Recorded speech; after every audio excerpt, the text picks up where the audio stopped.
Tipp today, in association with Slattery's of Pecan, your main Peugeot dealer for over 50 years in the Premier County. Slattery'sGarage.ie.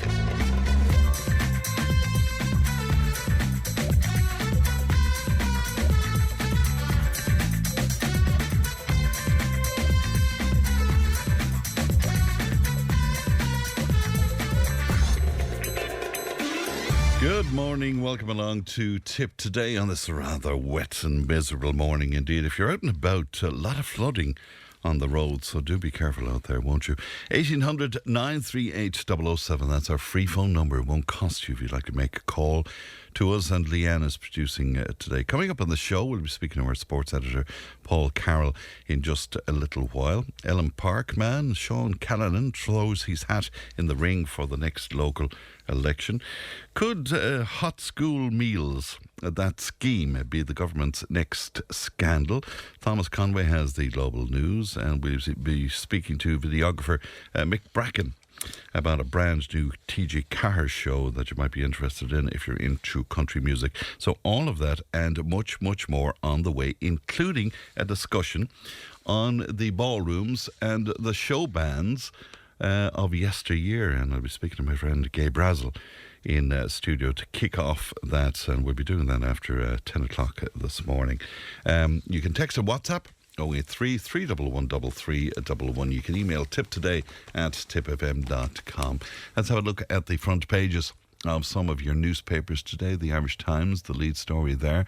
EU leaders will convene an emergency summit this week to consider how to push back against US President Donald Trump's ambitions to take over Greenland and hit allies with fresh tariffs.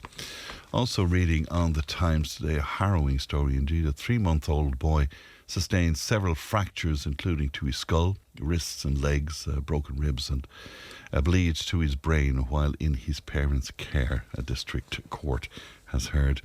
Also on the Times today, an Irish man responsible for leaking the identities of thousands of US immigration enforcement officers has said he will continue his work until the Trump administration stops targeting immigrant communities. The Irish Daily Mail, and again, it's about Mr. Trump largely. European leaders are considering deploying their trade bazooka in the escalating tariff row with Donald Trump over Greenland. If used, it would hit America with €93 billion in tariffs. The Irish Independent and their lead story again, same story. Ireland has signalled it will support any EU response to potential US tariffs, with the Taoiseach insisting the sovereignty of Greenland and Denmark cannot be violated. The Irish Examiner, and the lead story on the Examiner today, the controversy around Grok and its undressing technology is mild compared to the likes of AI Girlfriend websites, which are being actively advertised to teens and pre-teens, an expert has said. Also a very worrying story on the front of the Examiner. Breast cancer survival rates are as much as 14% higher in some counties than others, with the Midwest, Limerick and Kerry among the worst in the country. So that's a look at what's making headlines on the front pages today. If you'd like to make comment on any of that, we'd be glad to hear from you. And that is 083 311 3311. Now, Deputy Alan Kelly was in touch and would like to make it clear that what Deputy Michael Lowry said in relation to him, Deputy Kelly, having anything to do with bringing the Garda College before the Public Accounts Committee is not correct. Now, this is a conversation that was had on Tipp today last week. And Deputy Kelly goes on to say, rather, every member of the Public Accounts Committee is obliged to deal with matters placed before the committee in the normal course of its statutory functions. The examination of the Garda College accounts was conducted in the same fair, balanced and routine manner as any other matter referred to it. And that's from Deputy Alan Kelly this morning. All right, another busy weekend in sport. Our sports editor Paul Carroll joins me now. Good morning to you, Paul. Morning, friend. How are you? I'm well and good to talk to you today. We have to start, I suppose, with the sensational Hearty Cup. Yeah, it was unbelievable stuff in Templederry on Saturday afternoon, friend. Sold out Nina CBS against Thurles CBS. Semi-final in the Hearty Cup. You had the 2024 champions against the 2025 champions. and it really lived up to the high expectations the game had. As I said, sold out. There was 2,200 tickets, give or take, sold out 2 days before the game. Huge crowd up there over an hour before the game, even, because trying to get the best spots in the stand and get the best parking up in Templederry and all that. So there was a real kind of feverish atmosphere before throw-in. Huge crowds of students from both schools making loads of noise and bringing loads of colour in that as well. So it was a really good occasion, and then it turned out to be a really good game of hurling as well. Really high standards. Both teams with a lot of county stars that would know each other well from underage teams, and there was a bit of bite in it. It had everything, real high quality scores from all over the field, straight from the start. So it was a really, really good game. Point or two in it throughout the game, and it kind of came down to the very end, where Owen Duhan's point, one of 12 points that the Moneygall man scored for Nina CBS, was ultimately the difference. It was kind of one of those games where, even though I'm a past pupil of Nina CBS, when the full-time whistle went, you're kind of like, I nearly wanted that to go to extra time because it was so entertaining. But a real good advertisement for Tipperary underage hurling, with the standard of the game, the quality from both sides. Ewan Murray, Ryan Bargery, really, really good for Thurles. Jack Cahill, who's Liam Cahill's son, scored a couple of brilliant sidelines, some long-range frees as well. One of the sidelines he got was right in front of the stand, and there was a couple of hundred Nina CBS students trying their best to put him off, and he nailed it over the bar. And subs made a difference too on the Nina side of things. Hugo Healy from Kilrowan MacDonough's club came on at half-time and made a huge impact on the game. But Nina had loads of star performers. Shane Cleary at the back. Patrick Ryan was everywhere from Bursley. Austin Duff as well. And of course Owen Duhan, the captain of the team, 12 points for him. So many good performers. It was Aina Tucker from Nina, from the Nina Roll Club, who got the all-important goal. And yeah, it sets up a Carty Cup final now for Nina CBS on Saturday, January the 31st against St. Flannan's of Ennis. It's actually a repeat of the Dean Ryan Cup final, so the Dean Ryan Cup would be under 17 or under 16 and a half. I think it's under 17 now. These teams met 2 years ago, so they've both kind of graduated up to the under 19 grade and will both meet in the final again. So Saturday, January 31st. Don't have a venue just yet, so that'll be teased out, I'm sure, in the next couple of days. But really looking forward to that one, and just again a brilliant advertisement for where Tipperary hurling is at the minute. That game in Templederry. Fantastic. Lots of coverage right across the newspapers today of those club finals in Croke Park as well, Paul. Yeah, that Dingle against St. Bridget's game was one of the best games of football I've seen in years. Yeah, it was so entertaining. It was up and down the fields. You didn't know what way it was going to swing, and it came down to the last kick of the game in normal time. The St. Bridget's wing back Rory Fallon, who had just an unbelievable... I don't know how he probably wasn't given man of the match because he didn't win the game, but he was by far the man of the match. 1-5, I think he scored from wing back, but he nails a 2-pointer. One of the biggest pressure kicks I've ever seen in Gaelic football. 2 points down, well into additional time. Last kick of the game, and he just outside of the right boot curls it in over the crossbar to send it to extra time. And then in extra time, Michael Geaney, all the Geaney brothers for Dingle, playing with Kerry, they're a real famed family down there. But it was Michael Geaney who came on as a sub, and he kicked the winning point, just got over the crossbar and over the bar. So huge entertainment there. That was a brilliant game to watch. The hurling beforehand, Ballygunner beat Loughrea, 7 or 8 points in it for a finish. Ballygunner just very dominant and very impressive. They saw off their Galway opposition there, and with relative ease in that second half. It was a close first half, but Ballygunner just tore away in the second half. And also, while we're just mentioning club hurling, there's a big win for Silvermines over the weekend. They're the county Junior B hurling champions from last year, playing in the Munster Junior B Championship. They beat Ballyclough of Cork 120 to 11 points. So they have a Munster Junior B hurling final to look forward to. I think that's also Saturday, January the 31st. So they've a couple of weeks to prepare for that one. Camogie over the weekend, and big success for the Ursuline, Paul. Yeah, they've had some couple of weeks inside the Ursuline and Thurles, of course. both on the field and off the field with Jesse Buckley's success as well. But on the field on Saturday, they beat Closh-Cullen Ballincollig. This was the Munster Senior A Schools Camogie final, 114 to 1-6. Jessie Shanahan continued her goal-scoring form, and there was also 8 points from Cueva Stakelum. So Ursuline won the Junior A, so the kind of the younger age grade. I'm not sure, is it under 16 or under 17? They won that last weekend, 10 days ago or so, and then just a couple of days ago on Saturday they won the Senior A Munster final. So it's just been huge success in the Ursuline in the last couple of weeks. And also in the world of camogie, the Tipp Miners were beaten by Limerick in the Munster semi-final yesterday. That was on in the County Camogie grounds in the Rag. 1-9 to 6 points was the full-time score. Very strong Limerick team. They won the under-16 2 years ago, All-Ireland, so they're one of the fancies for this year's minor championship. So the Munster championship has started off on the wrong foot for Tipperary Miners, but they'll be back for the All-Ireland in a couple of weeks' time as well. So 1-9 to 6 points was the full-time score there in the Rag to Limerick. What have you got for us in soccer, Paul? Yeah, before we get to what happened locally, friend, last night, as I turned on the telly here, I got the notification that the African Cup of Nations final was on. So that's Senegal against Morocco, and I'll watch anything that's on the TV. So I turned it on, and it was 81 minutes gone, and it was 0-0. So I was like, I'll watch the last 10 minutes of this and see how it goes. So African Cup of Nations, it's the Euros of equivalent in Africa. Huge competition. It was on in Morocco. Morocco were the hosts of the competition this year, and Morocco were in the final against Senegal, and it was just the most dramatic finish to a game of soccer I've ever seen. So Senegal score a goal in injury time to go 1-0 up. The referee disallows it for a softish foul from a corner. Morocco go up the other end of the field. They swing in a corner, and it's headed clear, but the referee is notified that there could be a foul here. So he runs over to the monitor to look at the screen. There's literally 50 people surrounding him. There's lads trying to push people away from the monitor so the referee can see this alleged foul.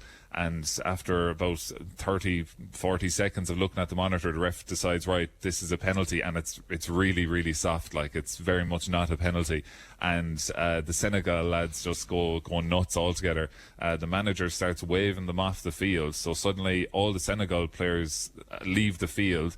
They go down the tunnel, and the referee is just standing on the field. The Moroccan players are standing on the field. All the officials are chatting back and forth. No one knows what's happening here. And then the Senegal players eventually emerge back out onto the field about 10 minutes later. So there's been, from the time the penalty was given to when Brahim Diaz, who plays with Real Madrid, is standing over the penalty for Morocco, I'd say 17 or 18 minutes have elapsed at this stage. And finally they get him back on the field. It's just chaotic scenes like the likes you've never seen before.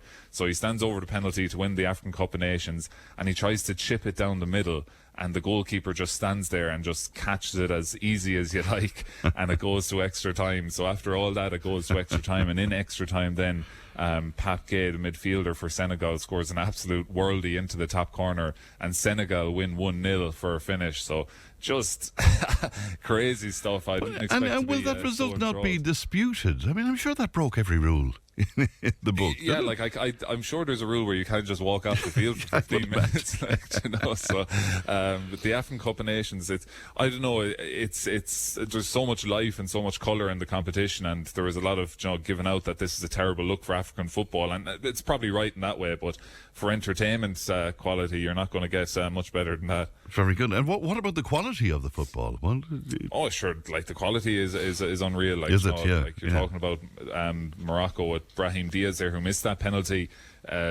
Plays for Real Madrid, the goalie that saved it. Edouard Mendy played with Chelsea there a couple of years ago. Yeah. So Sadio Mane playing for Senegal, one of the best African players ever. So really, really good quality, and that's mixed in with the craziness that kind of often comes with the African Cup of Nations as well. Absolutely, great drama altogether. Well, I'm sure it was much more tame on the local scene, but what happened in local soccer over the weekend, Paul? Yeah, well, by all accounts, it was a great game in the Munster Junior Cup last 16. St. Michael's were hosting Newmarket Celtic, so two of the best junior soccer teams in Ireland. They met in the FAI Junior Cup final in 2023. So last 16 of the Munster Junior Cup in Cook Park in Tiptown on Saturday evening, and it was a 1-0 away win for Newmarket Celtic. So disappointing result for St Michael's, but that was meant to be a real good old-fashioned cup tie game on Saturday. Unfortunately for BT Harps, they had a really difficult away task down in Waterford against Villa FC, and they were beaten 6-0 by the Waterford side. So both of the Tipperary teams that were remaining in the Munster Junior Cup have crashed out at the last 16 stage, unfortunately. In the leagues over the weekend in North Tipperary, big win from Ballymackey, beating Ardcroney, the league leaders, 3-2. And Shinrone had a 4-3 win over Rare Cross, so real entertaining games there, I'm sure. Ardcroney are still top of the NTNDL Premier Division by 2 points, but BT Harps have 3 games in hand. So while it was a bad weekend for BT Harps in terms of the Munster Junior Cup, good results in the league go their way. In the TSDL, Peak Villa were 5-0 winners against Cashel Town, and Latin Cullen with a 2-1 win over Clonmel Celtic there to lift them off the bottom few places in the league. So big win for Cullen Latin even over the weekend. So plenty of entertainment, local soccer as well. Indeed. To rugby then, a lot of disappointment for Munster. I was listening to that game on Saturday evening. What a pity. Yeah, it was a bit of a sickener now watching that game inside in Thomond Park. Big crowd there, expectant crowds. Munster win during the last 16 of the Champions Cup. Had been in kind of poor form, but left a few results behind him in the last couple of weeks, including last weekend against Toulon, where I mentioned that they kind of borderline got screwed over by a really soft penalty that went Toulon's way in the previous round. So it was all down to this game against Cast in Thomond Park. Cast had been to Thomond Park I think 9 times previously and never won, so Munster were favourites for this game and expectant to go on and win. Had a terrible start. We're 10-0 down early on. But you kind of always feel like, Munster do these things, but they always kind of come good in the end and win, and it's dramatic. But that they usually win in the end. And then they found themselves 12 points down with not too long to go. Or was it maybe 11 points down, and Edwin Adogbo crashes over for a try in like the 78th minute, and you're thinking, right, 2 points down now, here we go, this is where Munster get a drop goal or do something dramatic and win the game, and it just didn't happen, and Munster end up losing 29-31. 5 tries scored for Munster, just 4 for Cast, but Jack Crowley didn't have a good day off the tee. He missed 3 of his 5 conversions, and that all adds up. Munster lose by 2 points. The Cast kicker nailed a couple of ones on the sideline, so it's really poor form for Munster. They're out of the Champions Cup. They do drop down into the Challenge Cup, which is the second tier of European Cup rugby, and they'll play the Exeter Chiefs in the last 16 of that. But it's really poor form, as I said. Only 2 wins of their last 8 games for Munster, and you associate Munster with big games in the Champions Cup, and they're out early, and it just it kind of feels like the season has kind of slipped away in the last couple of weeks. So what else then? Is it Exeter? You said, was it? Exeter Chiefs, yeah. I think it's not. I think that's not till April, so it's a good while yet. Where they'll play the last 16. So look, it's a competition that Munster are going to go out and try and win now. They may as well, and try and find a bit of form. So looking ahead, then, what's coming up, Paul? What should we be looking out for? Yeah, the big ones this coming week it's the start of the National Football and Hurling League, so the inter-county season properly gets up and running next weekend. So the Tipperary Senior Hurlers will be back in Semple Stadium on Saturday at 7 o'clock against Galway. So it's kind of a bit of a homecoming maybe for the All-Ireland champions as they return for a game. And I suppose Liam Cal won't be looking at it like that. I'm sure that it's a whole new season, and they're starting from scratch like everyone else. So hopefully a big crowd in Thurles on Saturday to cheer on Tipperary, and hopefully a good start to the National Hurling League. 7 o'clock throw-in time there. And then on Sunday, the Tipperary footballers are away in London for their first game in Division 4. So that's Sunday at 1 o'clock throw-in time there. So really looking forward to that. Niall Fitzgerald, of course, his first kind of competitive game as manager of the team. And over in London, Tipp have had poor results against London in the last couple of years, so they kind of owe them one. They're beaten with like the last kick of the game against London in the league last year in Semple Stadium, so hopefully a good start to Division 4 this year for Tipperary. So next Saturday, 7 o'clock against Galway. Next Sunday, 1 o'clock against London. And if you can't make it to either of those games, they're both live on Tipp FM next weekend. All right, Paul, thanks very much indeed. Thank you. Good morning Thanks, to you. That's our sports editor, Paul Carroll, speaking to us from our Nina studio this morning. 1800 938 007. Back in just a moment. Tipp FM's Tip Today. With Slattery's Garage, Puck On. Main Peugeot dealers in the Premier County. And now stocking the full range of the luxury French car brand DS Automobiles. Book your test drive today with Slattery's Garage, Puck On. See slatterysgarage.ie. Tipp FM's Tip Today. With Slattery's Garage, Puck On. It's time to change. Test drive the award-winning range of Peugeot hybrids and fully electric vehicles at Slattery's Garage today. See slatterysgarage.ie. And you're very welcome back to Tip Today. Now, you may remember my previous conversations with Sean Callanan from Elm Park in Clonmel about the local men's shed and the ongoing lack of lighting in the area. Well, recently, Sean took to social media to express his frustration with the current state of Irish politics, and he announced his intention to run in the next local election. He joins me now. Sean, good morning to you.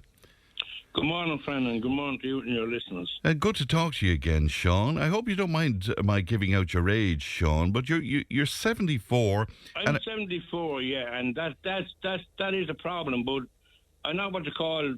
I feel great. My legs, my mind is good. Thanks be to God. Yeah. I'm in good form. You know what I mean? Probably young at heart.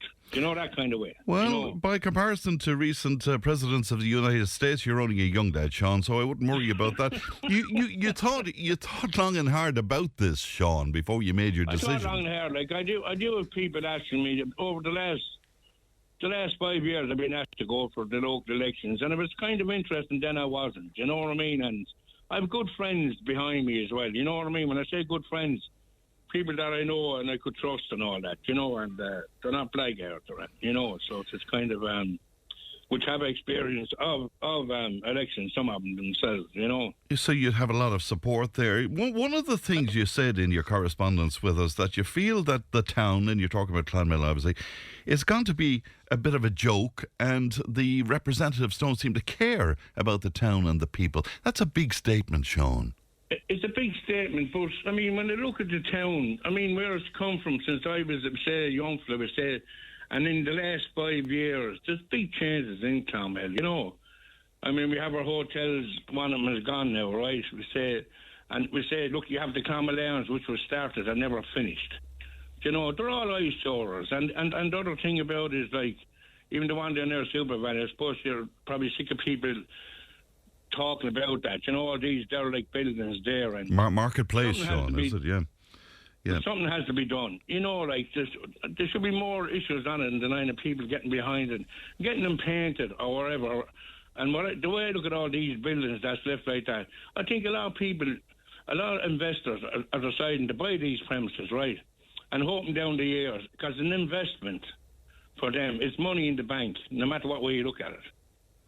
There's one way of holding money. And you understand what I'm saying? I do, of course, Sean. And what banner would you go under? Well, the banner I'd be going as a local independent. You know what I mean? Like, I'm a Republican most of my life. I must say all my life. I was always involved. And you know what I mean? I was in Sinn Féin there for a few years and stuff, and you know, done well in that, but gone from that now a couple of years. You know, for personal reasons and that, and like that's for another day to actually talk about. Right. You know so what I mean? you'd go as an independent, but as a Republican candidate. Is that as a Republican candidate? Because I mean, I love my country. You know what I mean? Like, and I want to see 32 counties at some stage. You might not see it in my lifetime. You know what I mean? And the way it is with 32 county, you just can't say it's going to happen in the morning. There had to be dialogue, which will go on for years. And England are not just going to hand that over to Ireland. You know that yourself. You know what I mean? They're holding on every part of countries that they're trying to hold on to, you know.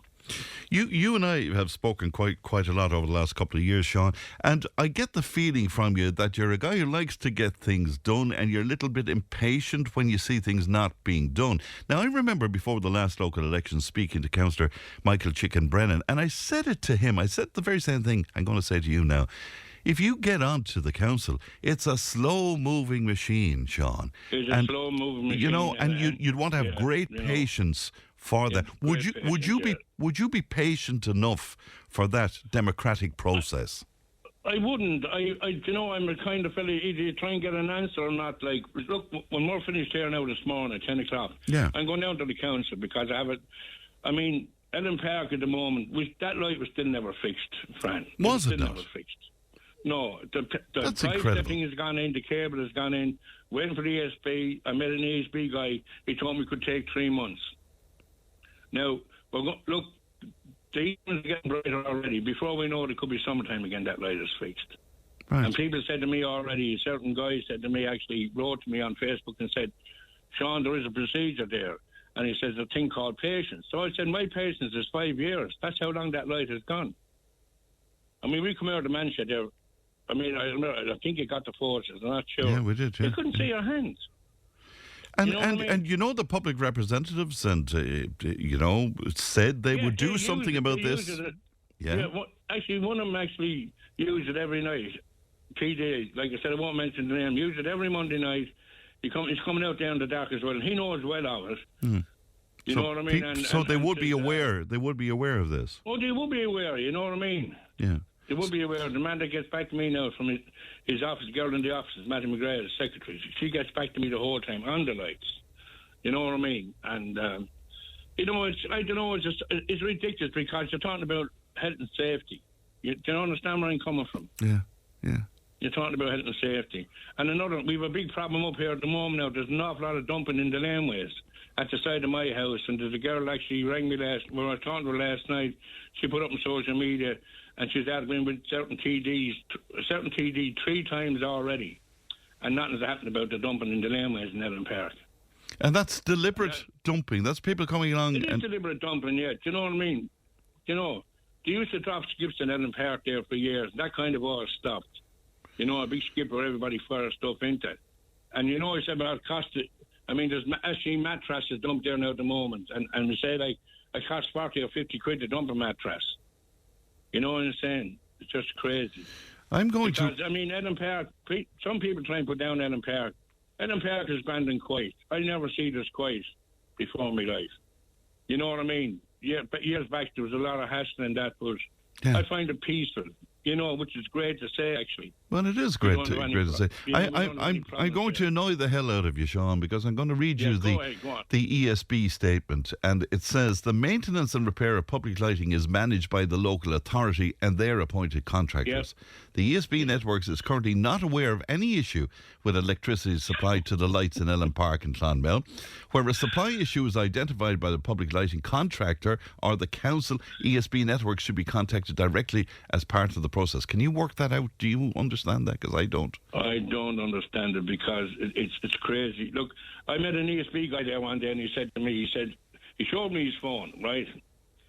And on the phone there was a red dot and that light was the red dot.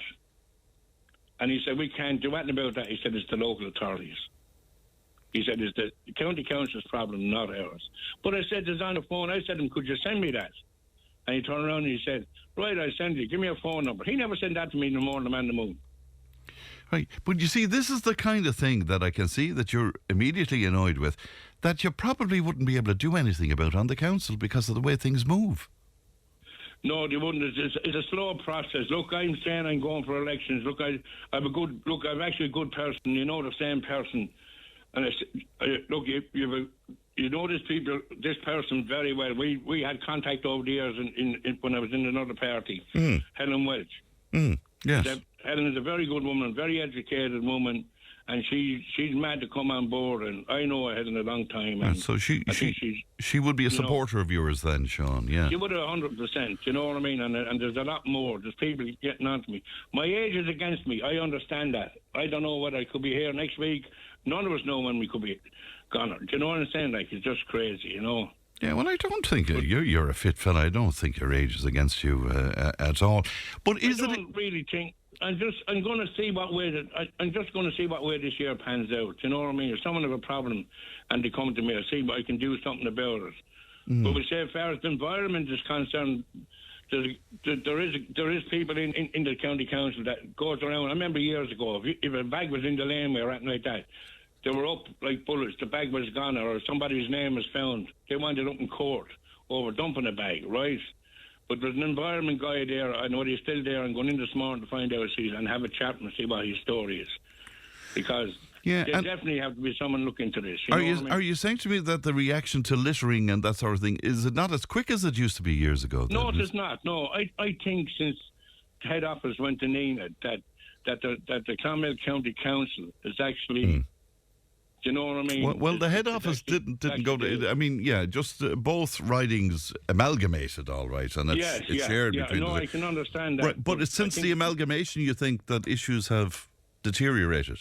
Oh, have deteriorated big time. You know, I mean, you take Irish Water, right? Irish Water going around, they're digging holes. I never see many people looking into holes. Now, we walked on the road for years, putting in cables, but I never seen so many people walking on the one area. Do you know, machinery, everything, and I mean, I know for facts all the pipes in all the water pipes in this town underneath the ground, there was a concrete pipe in lots of these places, and the corrosion in them, we often came across pipes back in the day that there were mud, there were everything inside, and they were drinking water pipes. Wow. You know what I mean? So there's problems out there a long time. They are, but in fairness to Irish Water, though, they're trying to address that.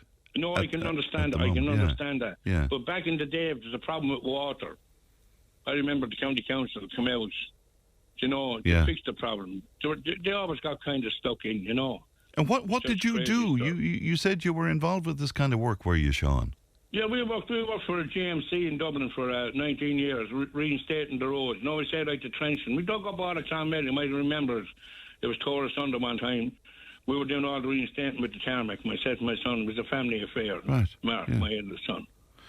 He's still doing it today, like for Rosedown, you know. But is it difficult for you, or will it be difficult for you to get support outside of Elm Park? You're very well known in Elm Park. I'm known around here and there. You know, I have a kind of bit of a hard neck. People used to say to me, I do a lot of fundraising, you know, for different events. Yeah. We actually done one there lately now at St. Bennigan's Bar there for Alston, for the parent support group. For Alston, we kind of gone in a bit working with them. We raised €1,200. We handed that over there last week. And then we said, Fozzie's Bar, they turned around and gave us $350. They had the bike run, which I didn't know they were going to do, and handed us over $350 there after Christmas. Fantastic. For the men's shed. Yeah, brilliant. You know what I mean? Yeah. And it's good. And the men's shed took off. The men's shed is great for the brain. Yeah. You know, people often met people in the bar say, see, all you run up there is the place where you sit down all night and drink coffee and tea. But see, the other side of that is, we don't sit down all night. We have 2 pool tables, which were donated the money. We bought one out of 2 500s, which cost us $900. Bought off a local company, a fully refurbished pool table for €900. Yeah. Of the main people. And it's great to see that there is companies out there that they support us, what we're doing, and there still are. There's a lot of men's shed.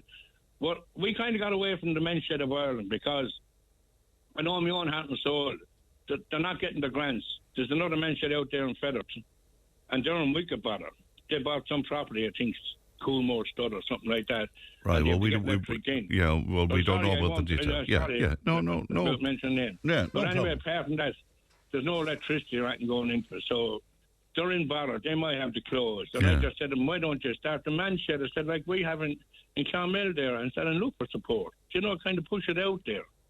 You know, and I like to see the likes of all that going. You know? All right. Well, Sean, we'll be following your story, needless to say, and you might take part in some of our Friday panels for us as well on the way up to the election. But good to talk to you. We wish you well, Sean. Yeah, but listen, could I say just one more thing? Of course you can. My condolences to Tom Hennessy and his friend Liam Cohn, who passed away buried today, and Liam's family, and also Pat Ings' wife Carol, and the passing of her brother, Alex. I know Alec a long time now, know what I mean? So, yeah. You know. Well, condolences to the families, yeah, for sure. All we can do is, keep our heads up and do what we're doing, just everyone be safe, you know what I mean? All right, well, you look after yourself, Sean. Good to talk to you today. Thank you. And you, friend. Thank Thanks you. very much. Bye-bye to you now. Sean Callanan speaking to us there. He's going to throw his hat in the ring around the next elections. And indeed, can we include Tipp FM in Sean's condolences there to the Cohen family? Indeed, Liam, of course, family best known, I suppose, for their involvement with Rebel Hearts, but very, very sad news last Friday that we got here at the station. All right, let's take a break. We're back with more in just a moment. Tipp FM's Tipp Today. With Slattery's Garage, puck on. It's time to change. Test drive the award-winning range of Peugeot hybrids and fully electric vehicles at Slattery's Garage today. See slatterysgarage.ie. If it matters to you, it matters to us. Call Tipp today on 1800 938 007.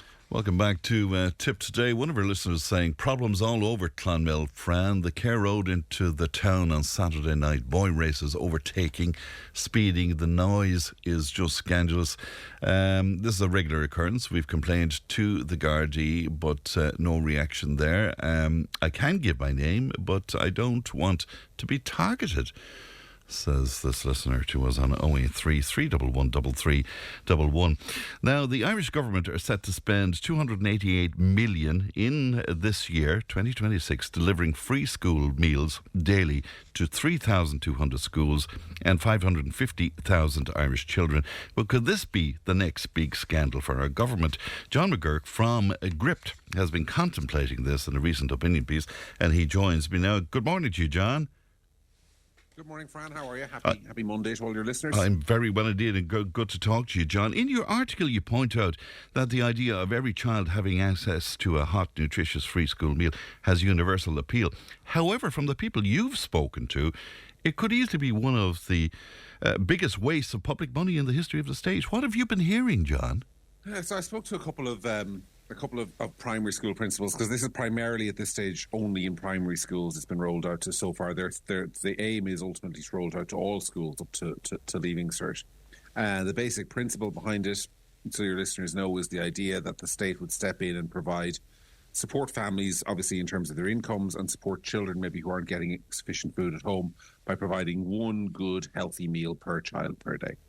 And it's universally popular because no politician wants to be the one who stands up and says, well, I don't think we should feed the children. So it's basically received no opposition. And now there are massive wads of money being spent on it.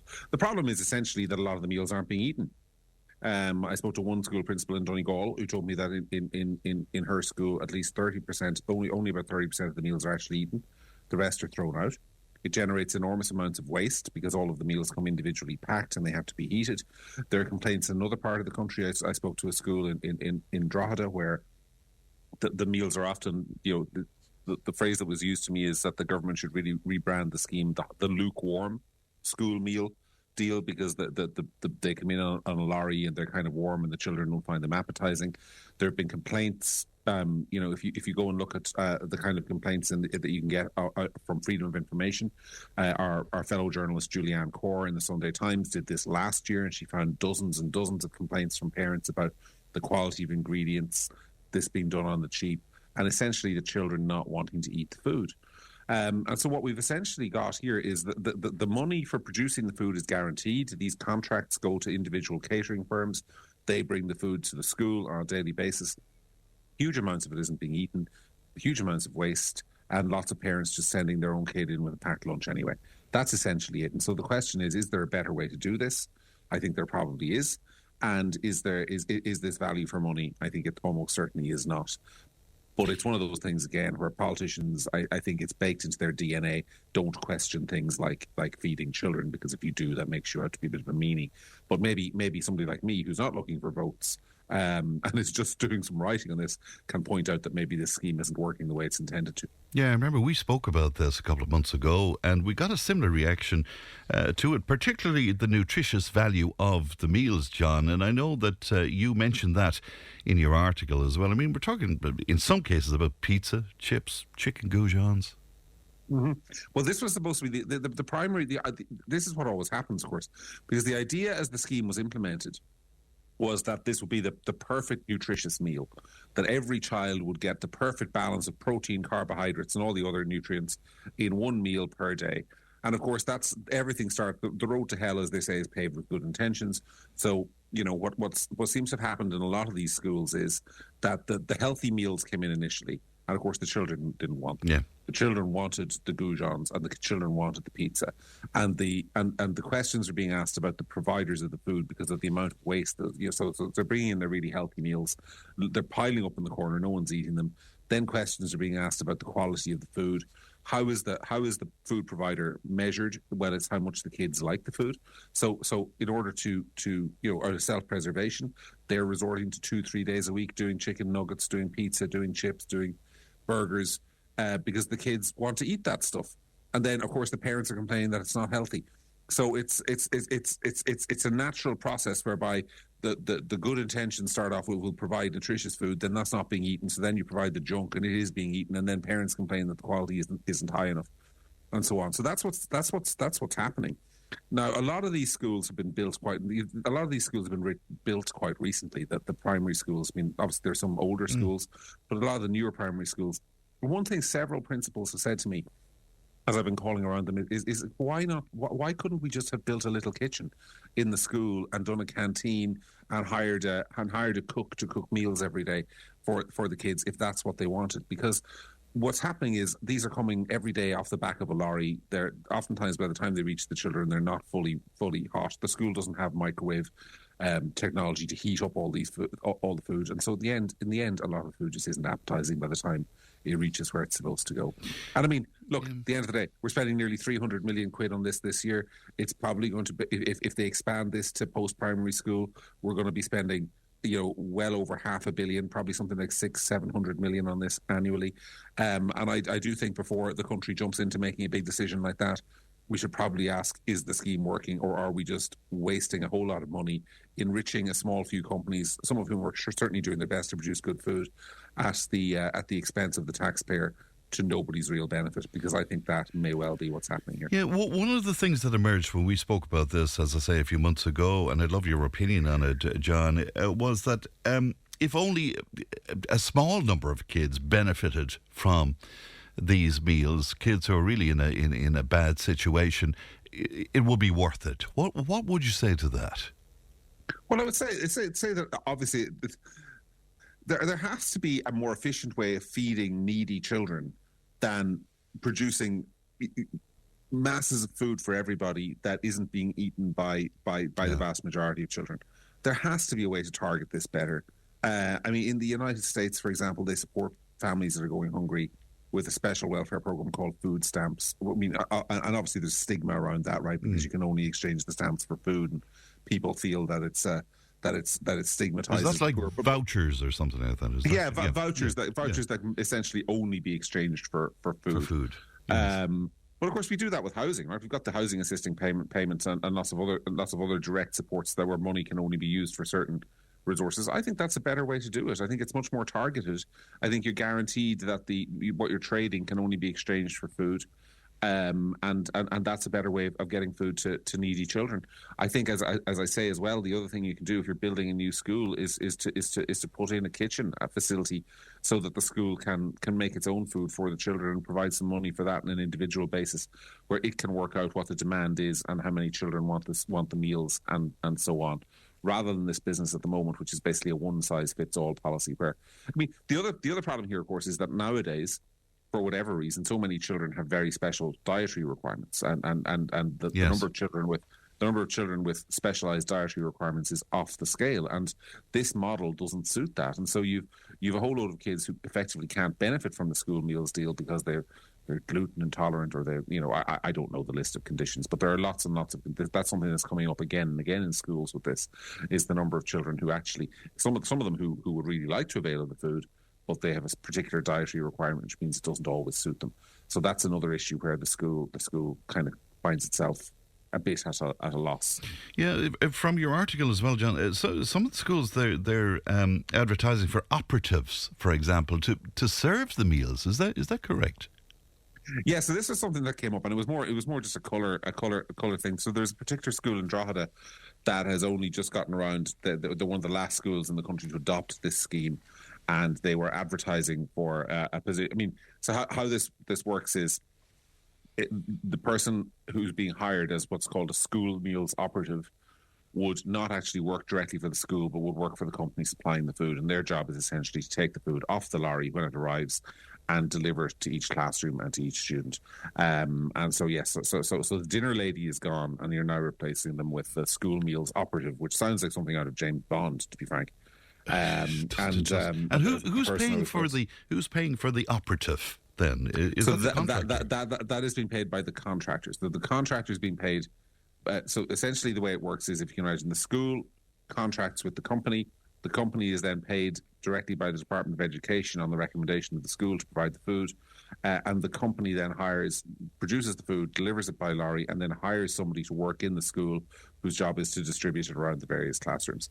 And presumably that person would also take orders the day before. So what do you want for your lunch tomorrow, from a menu of maybe 3 options, and those are delivered. But, the reality is that the problems persist, that in lots of schools that are adopting this model, it doesn't really matter whether that's happening or not. A huge amount of this food is not being eaten. What about a review of this? Was there to be a review of this whole scheme, or what? No, there's none scheduled. And in fact, this is the thing. The government is very proud of the scheme. So the government is politically, it doesn't suit the government to do a review of the scheme because they're very proud of it. It's the perfect political soundbite. We have delivered hot school meals to 550,000 children every day. This government is driving forward in welfare, and et cetera, et cetera. So no, there hasn't been a lot of interest by the department or by the politicians in reviewing how well it works, because they've no incentive to do so. They don't want to uncover a problem with their own little flagship scheme. The opposition doesn't really want to do it either, because it's not. In case somebody might think that they wanted children to go hungry or whatever's in their head. So no, there's been very little oversight of this, and it really is, I think, ripe for somebody like the Public Accounts Committee to have a good look at how it's working and operating, not with a view to shutting the whole thing down, but maybe with a view to seeing if this is the best model, or if there is another cheaper, more efficient, and crucially, maybe a way of getting better food to the children and making sure that it's taken up with more enthusiasm than it has been so far. Well, it's interesting to see what's going to happen where that is concerned. Before I let you go, do you mind my asking you about Grok and X and all of that? Because it's still in the papers, and I know you've been writing and podcasting about this, but that whole controversy around Grok, they're making the point today that that whole undressing technology, that it's mild by comparison to the likes of AI girlfriend websites, which are being actively advertised to teens and preteens, God knows, as well. And that's according to some experts in the Examiner today. That's not news to you, I know. So were we overstating the whole Grok thing when all of this is going on in a more profound way on other platforms? Yeah, I think it's very. I think. There's been a lot of misunderstanding around this. I mean, I'd start with the basic proposition. I mean, what has Grok been accused of doing? It's essentially been accused of taking pictures of underage children and putting them in bikinis, which is obviously something that I think repulses people. But you have to step back and understand, well, why is this happening? And Grok is an AI tool, and all it understands is what is legal and what is illegal. And unfortunately, or fortunately, whoever, I don't know what people's opinion on this are, if you were a parent in this country and you went on holiday with your children and you decided that your 11 or 12-year-old child was going to be in a bikini, and then you posted a picture of that child on Facebook, that is not illegal.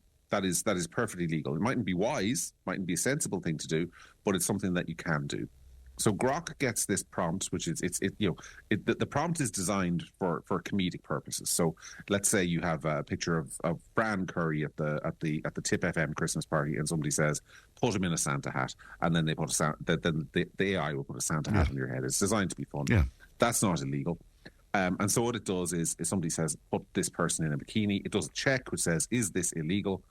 It's not. It's not illegal to post a picture of a child in a bikini, so that's what it does. And that's what's caused all of this outrage. And the problem is the state is essentially trying to outsource the regulation of the internet to these AI companies who are trying to abide by the law, but the law doesn't always make sense to an AI computer bot, which is not capable of recognizing, for example, that if I post a picture of my child in a bikini on the internet, that's one thing, but that if I take a picture of yours and put it in a bikini, that's quite another. That's a subtlety that AI doesn't quite understand, and it's probably going to take some time to understand. So the politicians have been going up in arms about this. I think a lot of it is to do with sort of political hostility, in particular towards Elon Musk and to X, and to the whole kind of, the idea that the Twitter is no longer the left-wing paradise that it once was, and now it's quite often a forum for people to question them on various topics they don't want to be questioned on. I think that's a big part of it.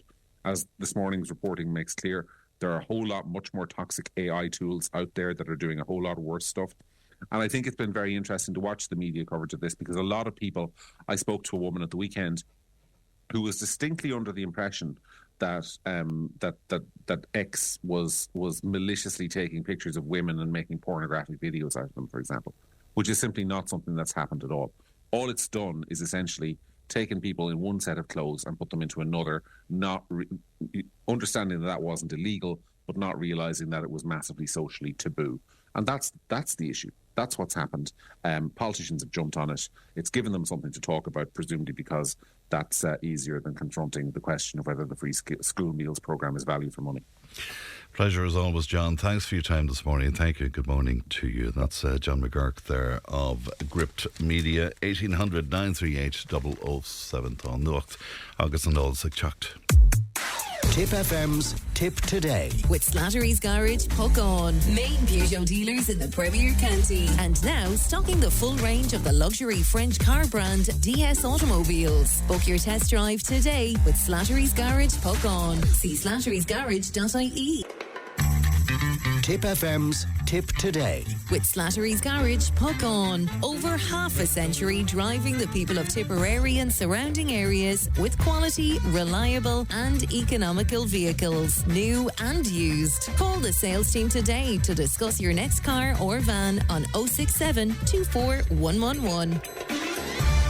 Thanks, Pat, and welcome back to the second hour of Tip Today. I was speaking there to John McGurk of Gript Media about the school meals.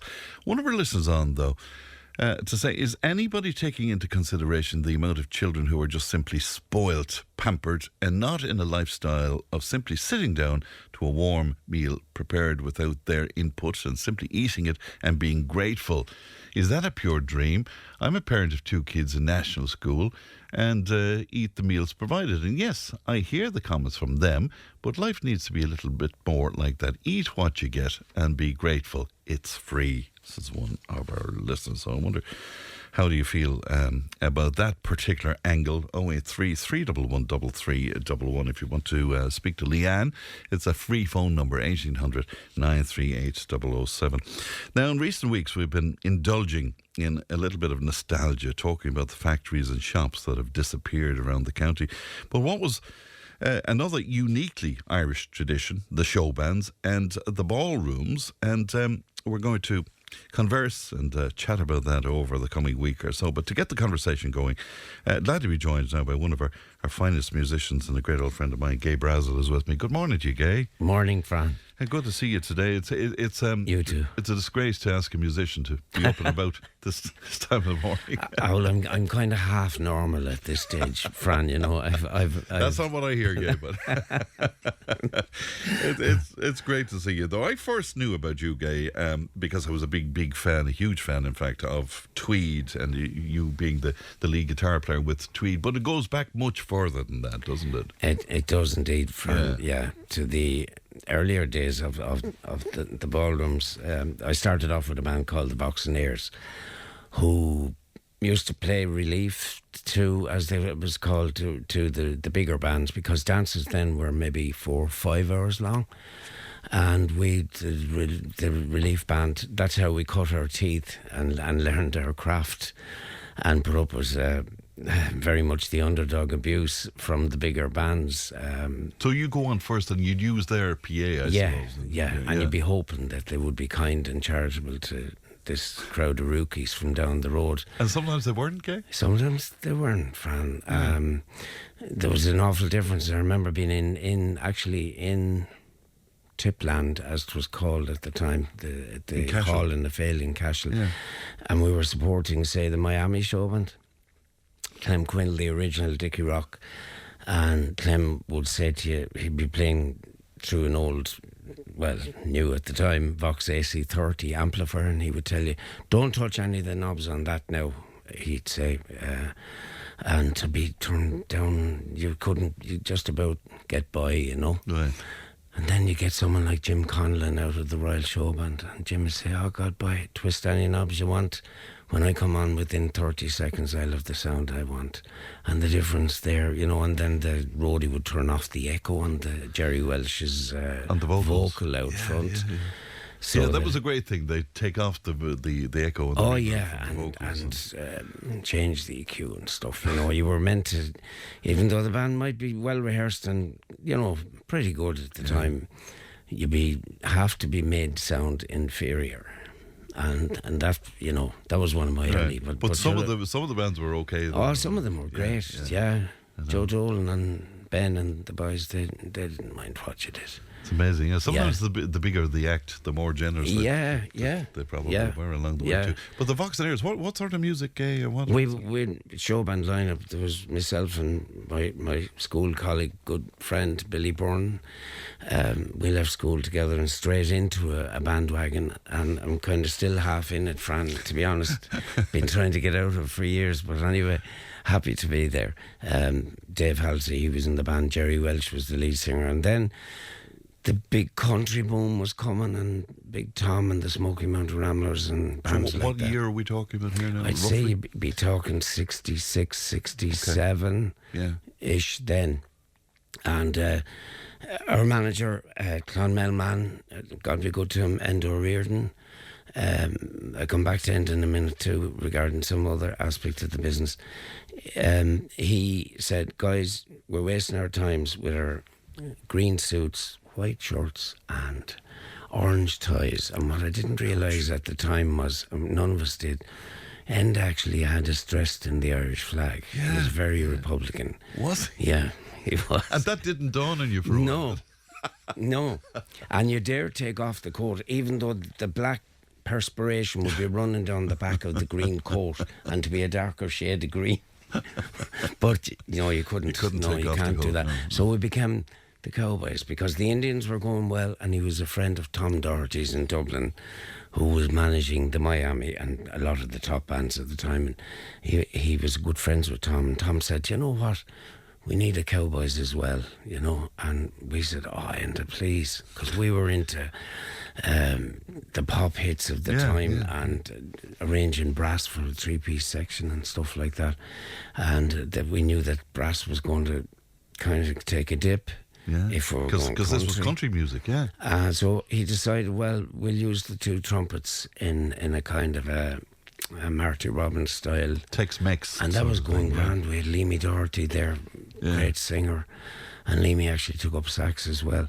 But anyway, we went at that for a few years, and it was very successful as the Cowboys, but a short enough lifespan, maybe 3 years. Enda, our manager, every county at the time had its own entertainment column or showband column, as it was, and Enda wrote under the pseudonym of Peter Alto on the Nationalist newspaper. I didn't know that. A lot of your listeners out there will remember, and you'd buy the Nationalist just to read, but he had a great insight into the whole business. And if Dickie Rock had a new song out, or there was any bit of controversy going on, Peter Alto, Enda Reardon, I think he worked in the council in Clonmel. He was in the office there for years, but deeply involved in music and knew every manager and most of the musicians in the country. That's incredible, isn't it? I had heard his name right since I started, but I never met him. I never met him. I'd love to have met him. Sure. And he was a great character. You know, he started out as a drummer himself in the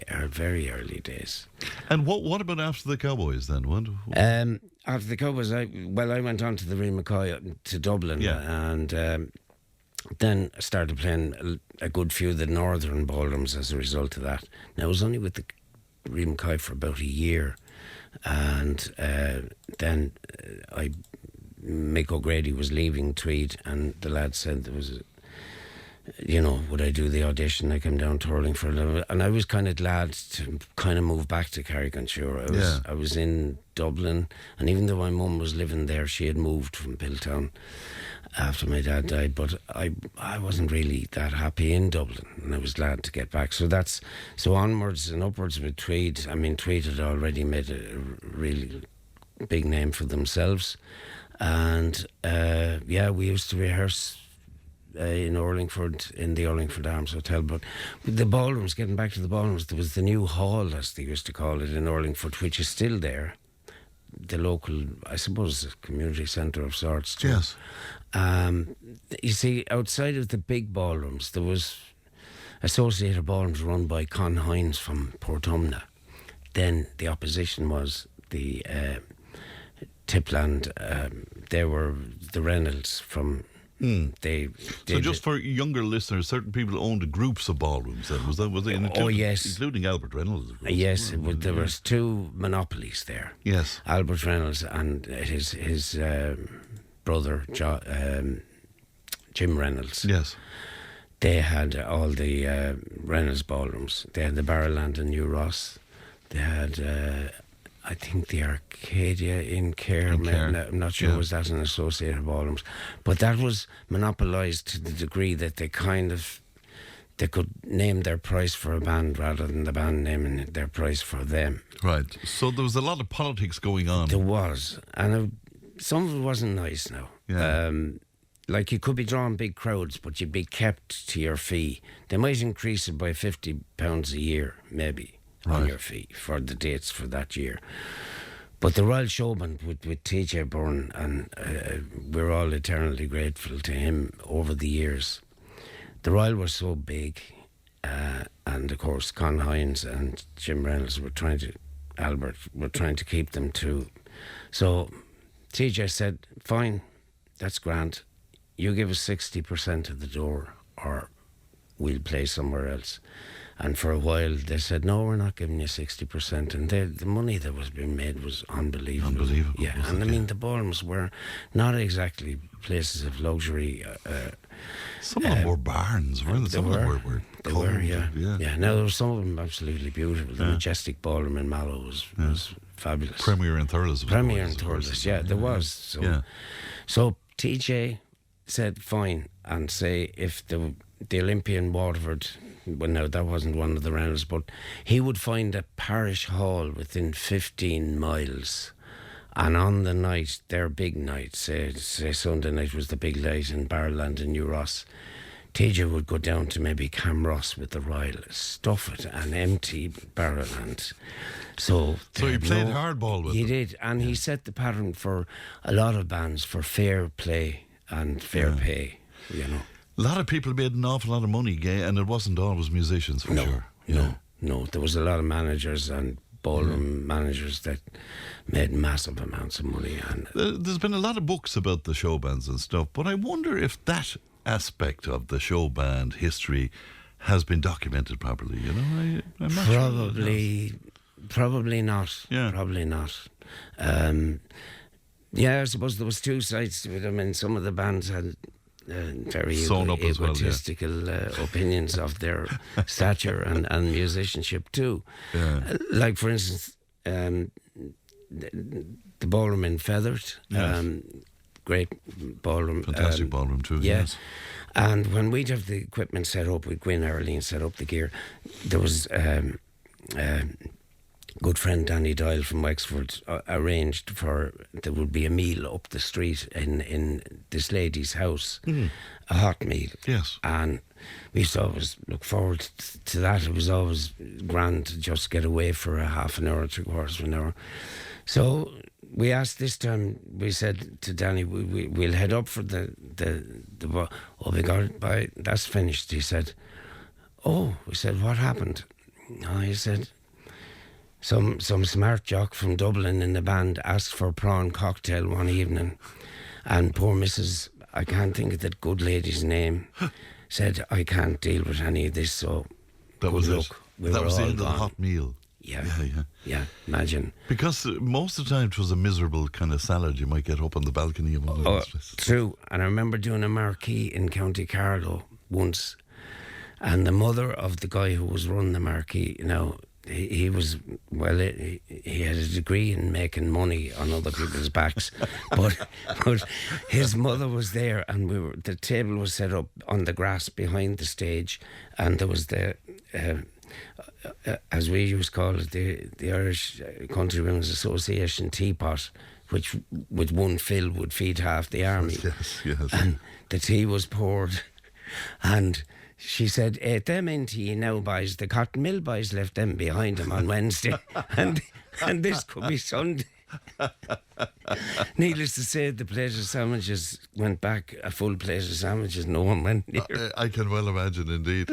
So you'd wonder why the cotton mill boys left them in the first place. Exactly. What the actual ballrooms then? Because I wonder, you mentioned marquees. I was trying to explain to Leanne this morning the importance of the marquee, man. because of course a lot of the smaller areas didn't have ballrooms. No. But when their field evenings were happening, or celebrations, the marquee appeared. Oh yeah, and it was more often than not the local GAA club fundraiser, and lots of the great playing fields that the GAA have today were funded by the takings from the annual 3-week dancing marquee, which was judged by how popular they were, how big they were, by the 9 poles, 7 poles. There'd be a pole every, say, 15 feet. Yes. To hold up the canvas. So potentially you'd have thousands of people. Thousands. And they'd run 3 nights a week, 4 maybe, for the week that they'd be on. There'd be possibly a Cayley on the Friday. There'd be the bigger bands, Dolan and everyone else would do, say, a Tuesday. And I remember Piltown Marquee, which was a huge one, and from the Tower Road, locals will know, down right to where the Marquee field was, there weren't that many cars around in 1973, 74. Sure, You couldn't move double parked on both sides of the road on a Tuesday night.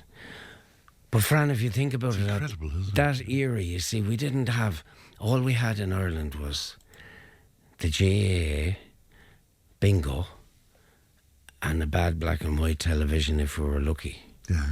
With a St. Bridget's cross and lots of snow on it and going on. So that was the only other entertainment. Yeah, so that, people, that was the era when people made their own entertainment. There was drama groups, of course that was going on in the small halls, as it still is, and theatres. But people, there was no press button home entertainment. So this was the only... Yeah, and it was the meeting place for a lot of the marriages of the time. Indeed, yeah. And just again, before we leave the marquees, I often look back on them, Gay, and I think about health and safety, Oh, man, health and safety. We played, wait till I tell you about health and safety. We played in Killimer in a marquee with the Cowboys. And that day we had just got delivery of brand new suits, costing and Jim Grace, who financed the band, quite a lot of money. Yes. And it was kind of a stormy, wet night, and we set up the gear anyway, and the wind was horrendous and the rain. And we went to the local village for our cup of tea, as was normal. We went back, and 10 minutes into the gig, these lovely, they were kind of a tan-coloured suit with frills, brown frills coming out, Western looking, right? And the hat, of course, you couldn't take off the hat. I still have the mark of it on my head. 10 minutes into it, there was a clap of thunder and lightning, and bang, the power went. Next, the wind increased. The marquee came down on top of us, flattened us onto the stage with the gear, genuinely. We had to crawl out through muck on the new band suits, and there was a fella came along, one of the committee, with the torch, and as we came out one by one, lads, go back up to the house where and you can change your clothes, we'll have to abandon it. And we said, wait, no, hang on a minute, I have a guitar in there costing, flipping. So I had to crawl back in, try and get the gear out into the van, and all muck, and I'll never forget it. Killimer, incredible, yeah. So we mentioned Feathered Ball, and we mentioned the Premier in Thurles, Holland Bailey and Cashel, which was the Tipland, I think it was the county ballroom before. That's before right. that. Dreamland, was that was in Care? That was there was a Dreamland in Athy. Athy. I think it was the Arcadia in Care. Care, was it? And of course, Drumkeen. It has to be Drumkeen, Packy Hayes. Yeah. Yeah. That was incredible success, wasn't it? Absolutely. He had a ruling that no band play unless they had 7 or 8 piece musicians on the stage. And there were, it was known at the time there were great 6-piece bands, but when they played in Drumkeen, they had to get someone's brother, squeeze him into someone's suit who had left the band, and get him playing tambourine on the stage, even though he to didn't make up the 7. Yeah, he couldn't play a beat from it, but just to make up the 7, otherwise Packy wouldn't pay the band. My God. Yeah. Where, of course, some of the hotels then would have hosted the dancing as well, and particularly Nina, you were saying. That's right. Nina, yeah. The Ormond Hotel in Nina. Yeah. And I can't remember a dance hall in or around Nina, to be honest. Now, some of your listeners up there will say there was such a parish hall, but I don't remember playing them. Well, people might like to share with us on this 083 311 3311 if you want to WhatsApp us or if you want to text us where the whole conversation is concerned. Indeed, Tweed would have ploughed a different kind of a furrow, I suppose, in terms of the style of music. We did. Yeah. Tweed were coming just after the pinnacle of the show band years. Like at one stage there was 600 show bands in Ireland. Now some of them were semi-professional. In other words, they'd be playing 3 nights a week, but they had day jobs. There was a huge industry. There was an office. Every band had a manager, a secretary. Like printing works were doing fabulous business from printing posters and such of events. And the handouts, of course, the infamous handouts. Yeah. The newspapers like The Nationalist would have a full page of the entertainment in ballrooms and lounges for County Tipperary. There was a huge spin-off industry around the music. And as I was saying though, the kind of music Tweed was playing was kind of different, wasn't it? Because it was rockier, I suppose. It was rockier, yeah. And fellow musicians used to say, I know when Brendan and Tony Ford started the band, they used to say, lad, you're mad playing Deep Purple in ballrooms. And they said, but sure, we'll give it a go. We've had enough of the other anyway. Yeah. And it was a success almost because the teenagers of the year, the ones who would be starting to dance at, say, 16, 17, they wanted a different brand of music. They were listening to Pink Floyd, some of them, and they were listening to the slightly more rocky music. So they came in their droves to hear Tweed, the Plattermen, the Memories. Yeah, absolutely. I was just going to say the Memories would have been similar-ish, maybe a little more poppy than more Tweed, vocal harmony and poppy. Yeah, there would have been. Yeah. Plattermen, a great fabulous band, fabulous band, and the Freshmen, of course, were very different too. It kind of galls me, and I think it probably started with Bob Geldof. I mean, where he questioned the musical ability of the show bands, and that really annoyed I know. It annoyed a lot of people, but I think in later years most of those guys would have said, and I think Bono would have even referred back, and he said, look, the guys that played in show bands, they were playing for their livelihood, to pay the mortgage and rear a family, and they had to compromise their music, obviously, but there were some fabulous musicians who went on outside that. Of course. Well, Rory Gallagher, for example, started with the show band. Van Morrison. Yeah. And just on the same note, I was talking to my good friend Paul Cooney on the way here, and he was at Emmylou Harris last night in Dublin, and he said they had an Irish fiddle player, and I know the guy, Eamon McLaughlin. He played with Declan Ernie. I remember him as a young, practically late teens. And he's huge in Nashville now. Yeah, and he was on the Grand Ole Opry band in Nashville. But there's lots of them. Fran Breen went over and played drums with Nancy Griffith, and they cut their teeth in early show bands.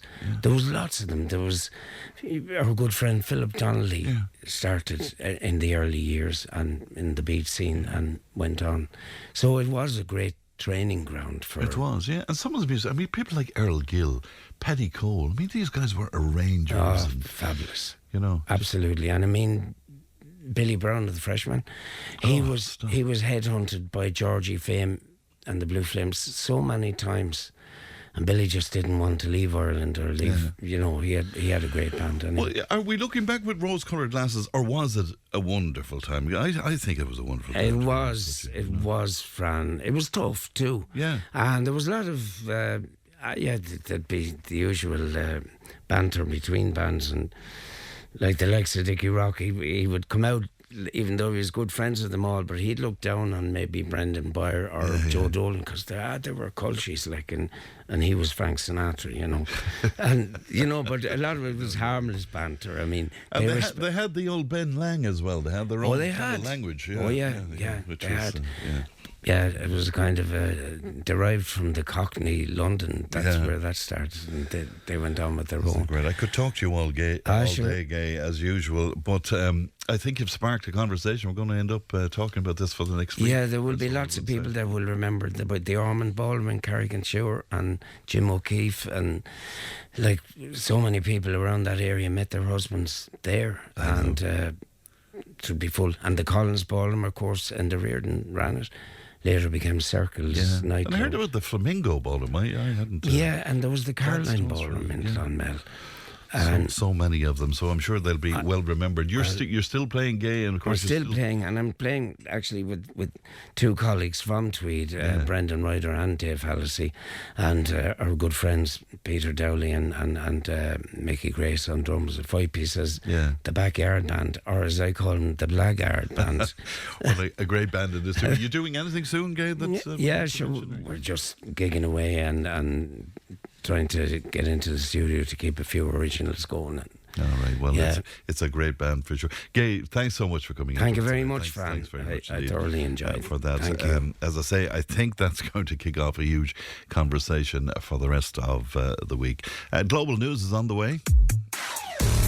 Tip FM's Tip Today. With Slattery's Garage, puck on. It's time to change. Test drive the award-winning range of Peugeot hybrids and fully electric vehicles at Slattery's Garage today. See slatterysgarage.ie. Tip FM's Tip Today. With Slattery's Garage, puck on. Main Peugeot dealers in the Premier County. And now stocking the full range of the luxury French car brand DS Automobiles. Book your test drive today with Slattery's Garage, puck on. See slatterysgarage.ie. And you're very welcome back. And Thomas Conway of the Nina Guardian with me to have a look at what's happening globally. Good morning to you, Thomas, and good to see you. Good morning, Fran. I hadn't your headphones on. They're That's on all there. right. America's hunger, I suppose, for Greenland, Thomas, is it tearing NATO apart? Yeah, well, what Donald Trump has done here is he's essentially trying to gain an island, and in the process, he's going to lose the continent of Europe as an ally. I mean, his statement over the weekend has incensed, I think, Europeans. He's obviously launching tariffs on 8 European countries. It's going to increase to 25% in June. It shatters the post-war transatlantic alliance, and it was probably already broken prior to this, but you can feel the anger emanating out of European capitals. I was watching Keir Starmer. He gave an address on the plinth at Downing Street this morning. Numerous other European leaders met her. Frederiksen, the Danish PM, Macron has been out calling for the use of the EU's ultimate kind of, they call it the big bazooka, the anti-coercion instrument. That's a weapon that the EU can unveil. Tariffs, basically. Tariffs, essentially, and some other measures. So it is really, really damaging, but neither side is backing down. Well, most of us can't understand it, Thomas, because Greenland, in fairness, are willing to give him whatever the hell he wants by way of, if he wants to bring in extra troops, extra facility onto the island, whatever he needs. What is it about the ownership thing? I think it's a bid for legacy. I think he's looking at his long-term legacy and wants to be seen as the man who... Like Jefferson? A little bit like that. There are kind of slight parallels in US history, but as I say, I mean, if it does happen and the US does take Greenland, he will have shattered the post-war transatlantic alliance that's existed for the past, 80 years or so, since World War II. and lost the continent of Europe in the process. Now, I mean, like, looking back, I was researching this over the weekend, and conflicts or skirmishes between NATO countries are not unknown. There were kind of what were known as the Cod Wars between Britain and Iceland through to the 1970s. You've had sporadic outbursts of violence between the Greeks and the Turkish over Cyprus. But nothing like this. This is on an entirely different plane, an entirely different scale. And like, if America were to absorb Greenland, whether by kind of legal means, if they could manage it, or by force, what would happen to the NATO alliance's Article 5? That's the mutual defence clause, which states that an attack on one is an attack on all. Like, I don't think it was ever envisaged that attack on one would come from a NATO member state itself. Particularly the US. Particularly the US, at which the is centre of NATO. Yeah, the military and political backbone of NATO. It supplies the vast bulk of military resources and troops and finance to the alliance. Can he do? I mean, okay, let's hypothetical. If he wanted to militarily take NATO, can he do that? Has he the powers to do this? I mean, there's a little bit of blowback from Republican senator, or well, not Republican, but from senators and Congress people in Congress on Capitol Hill. It's kind of unclear, but he has many people would say he has exceeded the limits of presidential authority so far. And it's gone unpunished. One thing to watch will be there is an impending Supreme Court judgment in the United States on the tariffs in relation to the tariffs. Yeah. Now, if they were to side against President Trump, that would kind of render his tariffs. Just for listeners, these are the tariffs that he imposed. And the question is, did he have the powers to do that? Yeah, and you know, the imposed them obviously on Liberation Day last April, and they were scaled down a little bit. But if the court were to rule against him, that would render those tariffs invalid. And which would mean what, though? Yeah, it's unclear what would happen. There's a bit of ambiguity there. I mean, does that mean America would have to pay back or reimburse countries with the costs of the tariff? I mean, I can't see that happening with President Trump. It would be a huge blow to his authority were that to happen. So it's something to watch. But it's unfathomable, really. Have you noticed on social media, Thomas, that even some people who would have, supported him and said, supported a lot of what he was doing, are now saying, hold on now. Yeah, this is a step too far. I think a lot of people are just flabbergasted by this because, as you correctly mentioned at the outset, America does not need to acquire the sovereignty of Greenland in order to up its military presence there. I think Greenland and the Kingdom of Denmark and Europe is quite willing to ramp up their military presence, and stave off the threat from China and Russia. But Mr. Trump is hell-bent on acquiring the territory in full. He wants a total and complete purchase, to quote him. And he's after, people may not have caught up on this, but there was another development this morning in which he penned a text message, or he sent a text message to the Norwegian Premier, Jonas Gahr Store, complaining that he had not received the Nobel Peace Prize from Norway back whenever it was last autumn, and that seemed to be part of the motive for what he was doing in relation to Greenland. So all these. It's incredible. I know some Republicans are speaking out, but are they Republicans who have had their day in politics and they're not going again next time? Yeah, I think anybody, the Republicans have an eye to the future here, and I suppose there is a future that Donald Trump will not be around. That's assuming he doesn't run for a third term. But they are looking to their future. And as you said there, I think maybe have sensed that this may be just a little, this is really exceeding his authority. And the American public is not going to be happy with this. So there is a little bit of blowback from Republican Congress people and senators and politicians across the United States, but it's an extraordinary situation. It puts Ireland in a difficult position.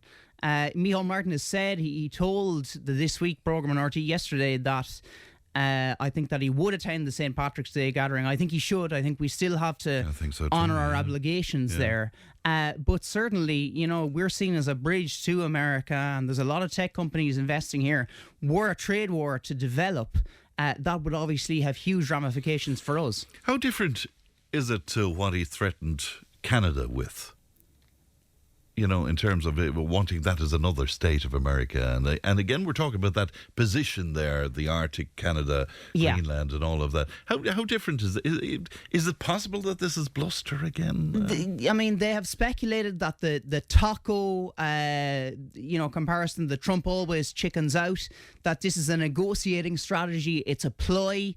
I think it's a little bit more serious, or I think it's far more serious. The threats against Canada were unserious, really, and I know everything Mr. Trump says you have to take with a grain of salt, and you wonder, is it serious or not? He's quite ambiguous, but once Mark Carney got into power there and kind of asserted his authority, I mean, he was off in China last week courting Xi Jinping.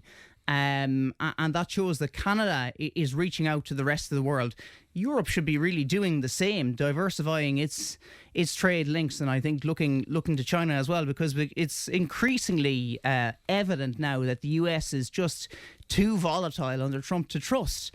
And if there's going to be a trade war, as I say, that has huge ramifications for the entirety of Europe and especially Ireland. And speaking of Mr. Trump, let's continue, because that peace panel and Gaza, for example, will you help us to understand this? Because my understanding is that there's two groupings here. Is that correct? Yeah. Well, there's actually three, and there's another one underneath that. It's remarkable. There's 4 tiers essentially. The first tier is a board of peace chaired by Donald Trump himself. He has invited other international leaders like Mark Carney, like Javier Milei, the Argentinian president, and others to come on to that. So is that the political aspect? That is the political aspect. Okay. That's at the very top. There is then what's known as the founding executive board, and that's focused on investment and diplomacy. That contains the likes of Rubio, Witkoff, Kushner, all Trump's kind of key acolytes. It also...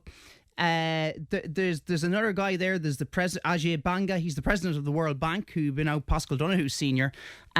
He's on it. He's an Indian-born American citizen, and I would think, I read a profile on him this weekend. Quite a clever individual. But that's the founding executive board. That's a focus on kind of investment and diplomacy.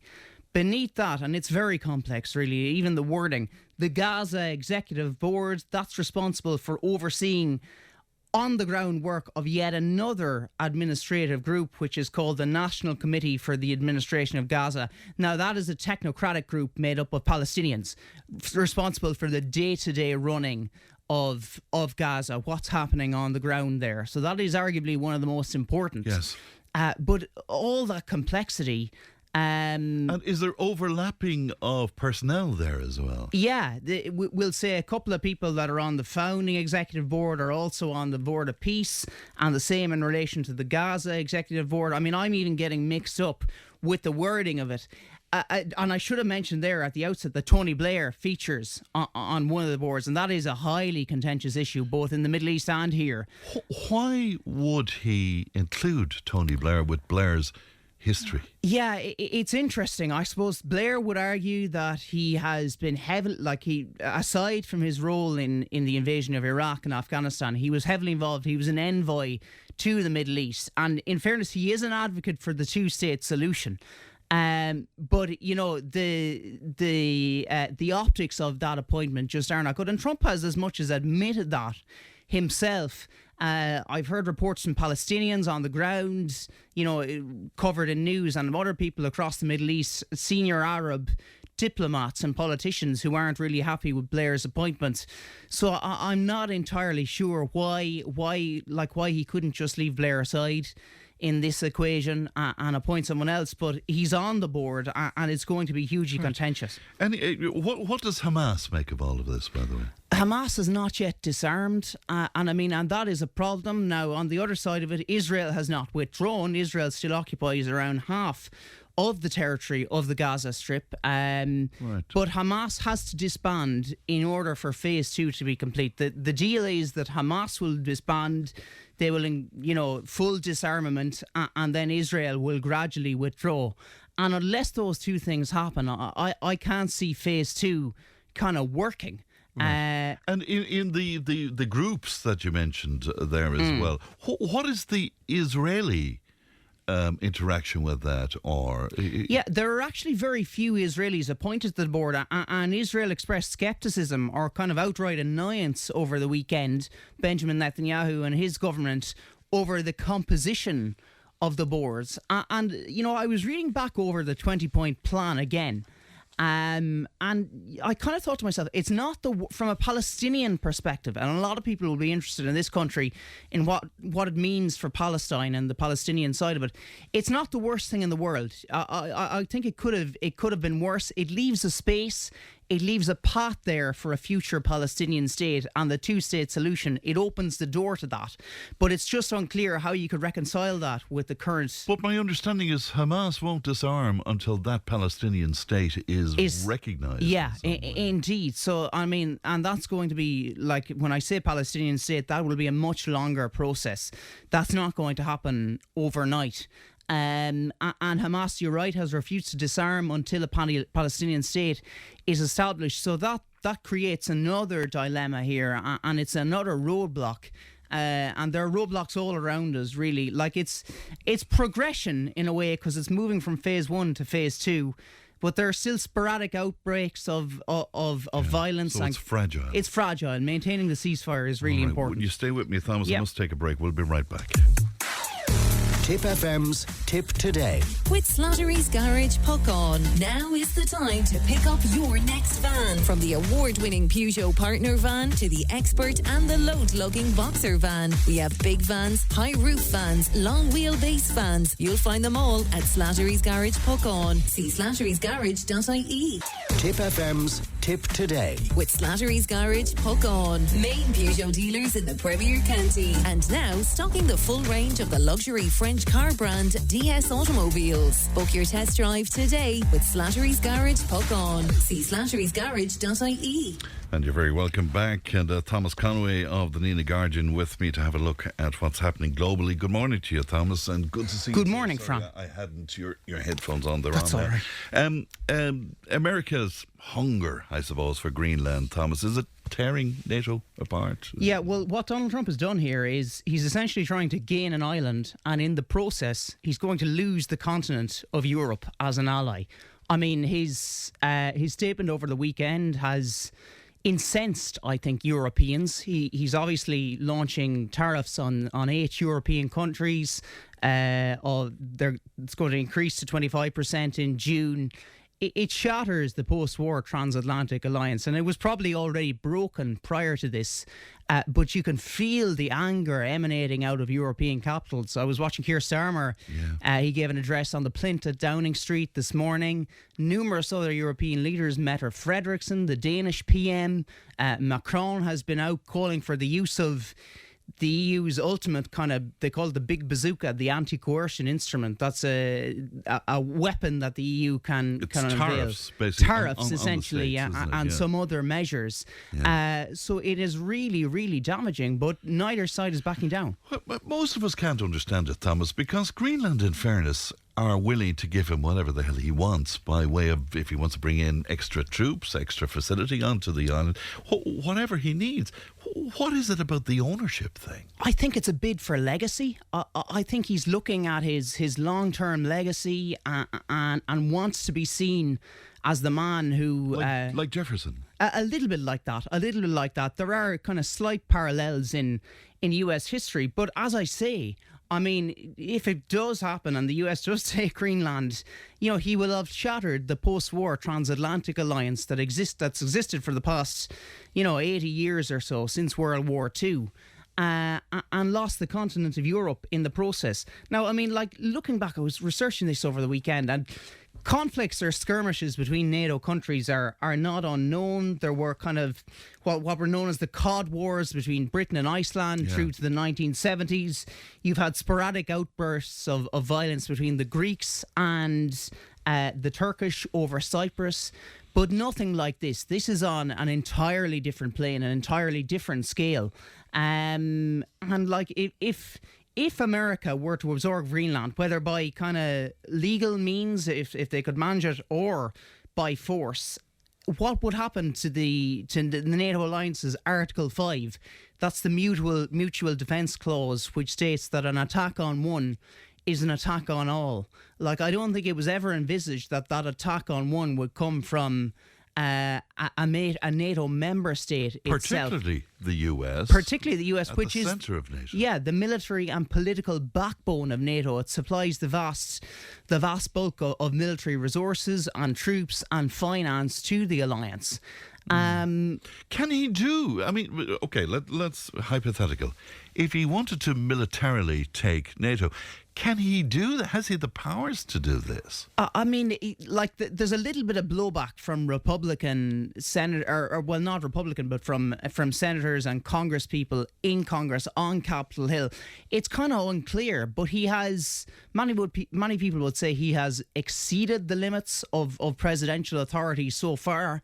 And it's gone unpunished. One thing to watch will be there is an impending Supreme Court judgment in the United States on the tariffs in relation to the tariffs. Yeah. Now, if they were to side against President Trump, that would kind of render his tariffs. Just for listeners, these are the tariffs that he imposed.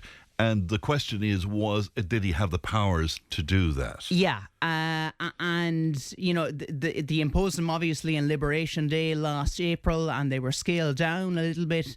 But if the court were to rule against him, that would render those tariffs invalid.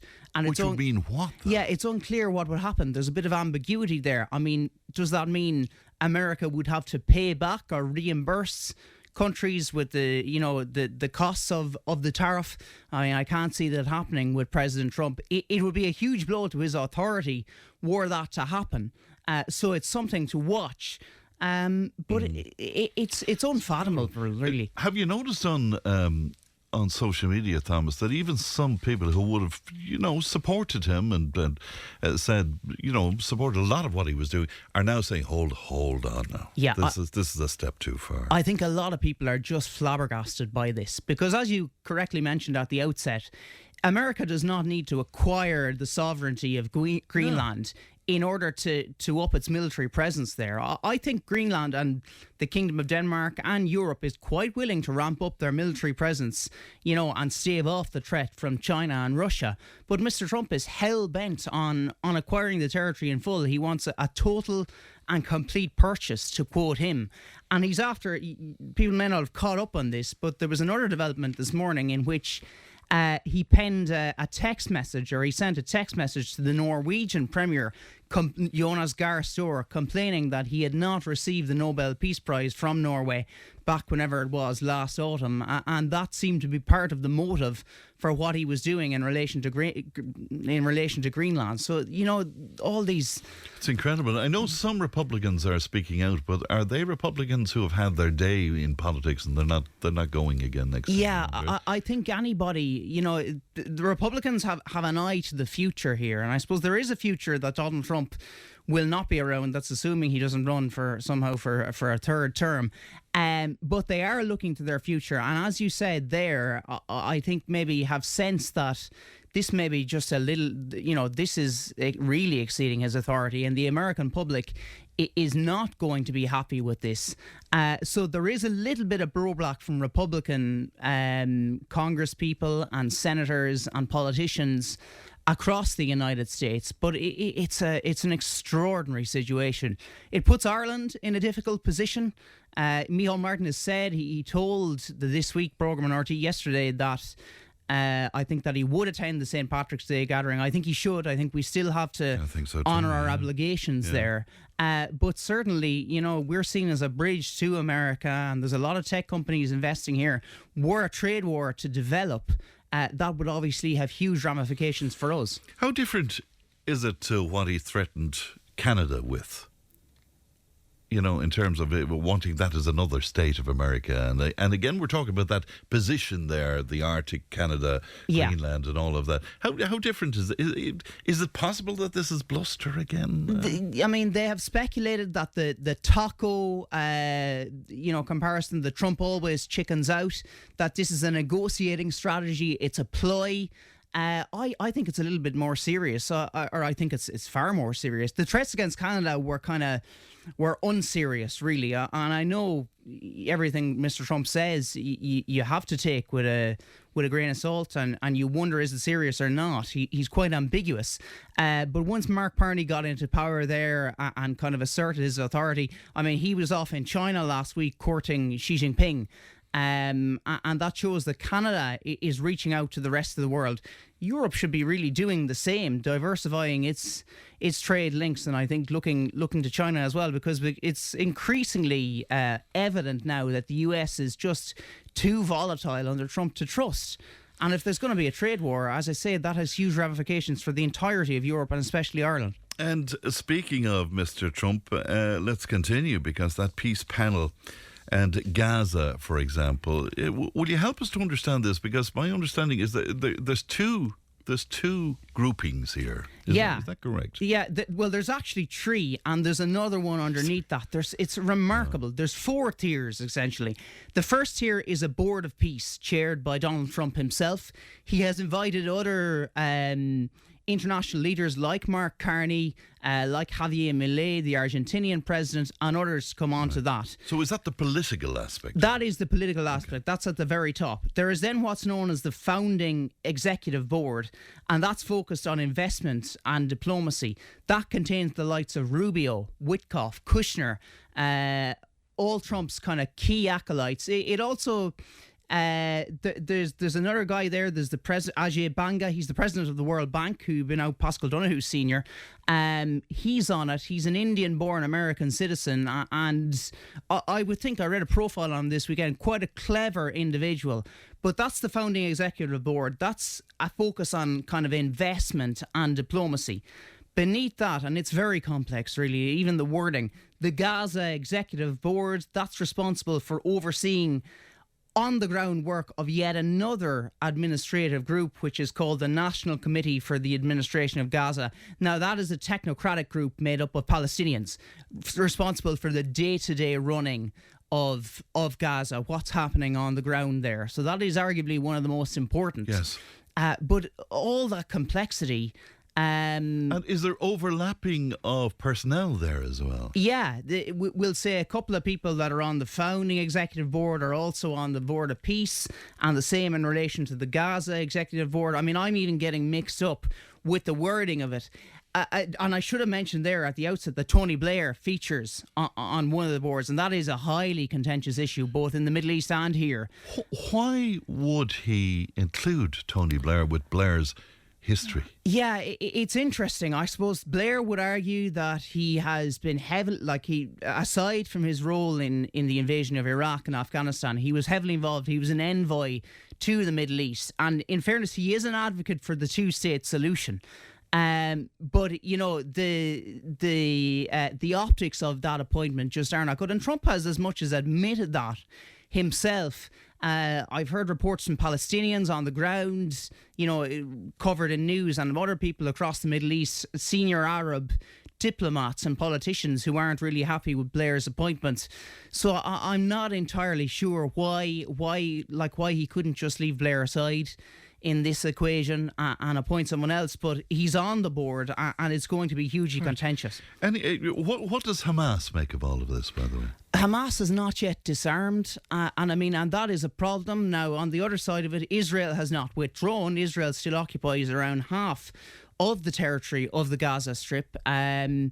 But Hamas has to disband in order for phase 2 to be complete. The deal is that Hamas will disband, they will, full disarmament, and then Israel will gradually withdraw.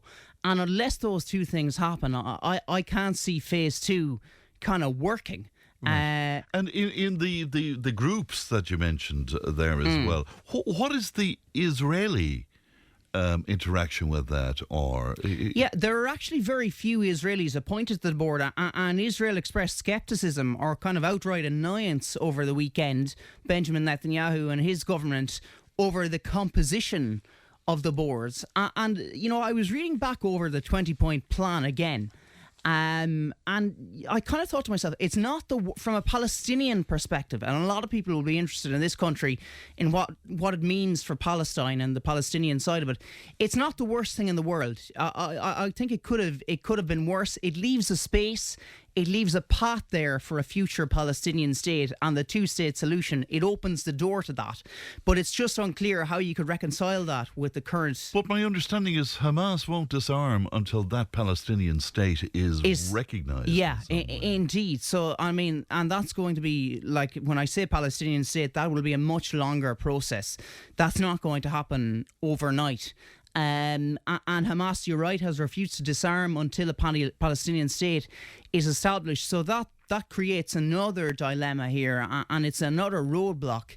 And there are roadblocks all around us, really. Like, it's progression in a way, because it's moving from phase 1 to phase 2. But there are still sporadic outbreaks of violence. So it's fragile. It's fragile. Maintaining the ceasefire is really important. Will you stay with me, Thomas? Yep. I must take a break. We'll be right back. Tip FM's Tip Today. With Slattery's Garage Puck On. Now is the time to pick up your next van. From the award-winning Peugeot Partner van to the expert and the load-lugging Boxer van. We have big vans, high-roof vans, long-wheelbase vans. You'll find them all at Slattery's Garage Puck On. See slatterysgarage.ie. Join the conversation in Tipperary. Contact us through Facebook, Twitter, or email tiptoday@tipfm.com. Welcome back. We're having a look at global politics, and Thomas Conway is with me as usual. Can we go to the UK there? And a defection from the Tories, an interesting one too, Thomas. Yeah, kind of an extraordinary chain of events unfolded on Friday. So Robert Jenrick, who was, I think, probably the second most prominent member of the Conservative Party, former immigration minister under Rishi Sunak, contested the leadership election in 2024, which he lost to Kemi Badenoch. He defected to Reform UK, to Nigel Farage's party, but the circumstances were they were hugely entertaining. For one, Jenrick essentially, prior to defecting, Kemi Badenoch, the leader of the Conservatives, got wind of this. She got wind that he was plotting to defect, and she came out and she sacked him. And this actually reflected quite well on Badenoch, because it embarrassed Jenrick. It left Nigel Farage scrambling. Farage was in Scotland at a press conference. He was quickly whisked down the country to another press conference in London, and Jenrick then appeared out of nowhere at that press conference, and he announced Jenrick as Reform UK's newest member. So he kind of saved face a little bit, but it wasn't all plain sailing for Nigel Farage. Kemi Badenoch actually emerged as she made the best of a bad situation, if you know what I mean. Is she better off without Jenrick kind of chomping at her heels, so to speak? Yeah, he is an insanely, I'm quoting kind of insiders in the Conservative Party, he's described as insanely ambitious. And this guy, as I say, he ran for the Tory leadership in 2024, lost out to Badenoch, was probably a little bit unlucky because he was seemingly very popular amongst the grassroots. Yes. And is very popular in his Newark constituency. And I saw a lot of reports of people expressing still confidence in him, even in the wake of his move to reform. But he isn't the first, nor was he the last. Another Conservative MP defected last night, but early last week, a guy called Nadeem Zahawi, former Conservative Chancellor of the Exchequer, a prominent figure within the Conservative Party, he defected to reform. So Nigel Farage is quickly building a base of former Conservative MPs, and I think the reason he's doing that, and he said as much in the press conference on Friday, is he wants to assure that reform is equipped for government, that it has the ability and the experience. That it doesn't go in kind of with a bunch of novice MPs who have never tasted the House of Commons, let alone government before. It wants a solid base of MPs there who have experience in government. Now, the acquisition of Jenrick is likely to prompt a bit of maybe not infighting, but unrest within the Conservative Party. It remains to be seen what role he will be given, because he kind of covets the Chancellor of the Exchequer job. That's what he wants. What role within reform, you mean? Within reform, sorry. Yes, indeed. Yeah. And there are other figures there. There's the Deputy Leader, Richard Tice, who has been Farage's sidekick for the past couple of years and is quite an agile performer. There's a woman called Zaya Youssef. She's the party's top strategist. And all this is coming against the backdrop of Reform flying high in the polls. If you were to hold a snap election tomorrow, it would find itself in power, and Nigel Farage would probably be Prime Minister. So it's a very interesting situation. Yeah, should Farage be a little unsettled, though? I mean, you described Jenrick as insanely ambitious. I mean, how ambitious is he? I mean, yeah, I think so. I mean, like he said to Covet, the Chancellor of the Exchequer role, and he will, for the moment, play second fiddle to Nigel Farage. But I presume he's looking beyond that. I mean, he described. Ironically, he described his move to Reform as kind of putting his own personal interests aside and prioritising the needs, which was laughable because he was doing the exact opposite. He was putting his personal interests, his career interests first, and I'm certain he has one eye on the Prime Minister's job. Down the line, he's only in his mid-40s. He has plenty of time in that regard. And it was probably from a kind of a blunt career perspective, it was probably the right move because the Tory party seems to be ailing. Now they have. Kemi Badenoch has improved to some extent. She's good at the dispatch box in the House of Commons. There's a ways to go for sure. We only have about 60 seconds left, but we have to mention Davos. And I suppose the star attraction again will be Donald Trump. Yeah, on Wednesday at 13:30 or 1:30 Irish time, he'll be making his speech. And the theme of his speech, you couldn't get more ironic than this. How can we cooperate in a more contested world? That's from, I'm sorry, I shouldn't laugh. But it is laughable. The whole thing is framed against. Now he will have a whole bunch of acolytes, won't he? He will. Yeah. There's a US house at the event. In Davos for all the US politicians and diplomats, and it's a great. There are loads of interesting speakers. It is really a gathering of the elite, but it will be particularly. I mean, Trump will be watched particularly closely on what he says in this address on Wednesday. First one without Klaus Schwab as well. Yeah, there was a little bit of a controversy there about the founder of Davos. He was said to have used funds for his own personal engagements. I think he actually won the court case in the end, but anyway, it's going to have a new lease of life. But it's a beautiful setting in the Swiss Alps. But it will be a very, very interesting speech on Wednesday. All the great and the good there as well. I am out of time, but I have to mention what's happening in Iran because your own prediction, for example, didn't quite come to pass. Hasn't materialised yet. But I still think it would happen. And that prediction was that there would be an attack. America will strike Iran in some way. And I think they are moving resources to the region. They're moving an aircraft carrier. They're moving other military resources. And I think eventually, within the space of a couple of months, there will be some strike of some kind. I hope you're wrong. Oh, well, I hope I'm wrong too. Thomas, pleasure as always. Thank you very much indeed. Thomas Conway of the Nina Guardian. News and information is coming up.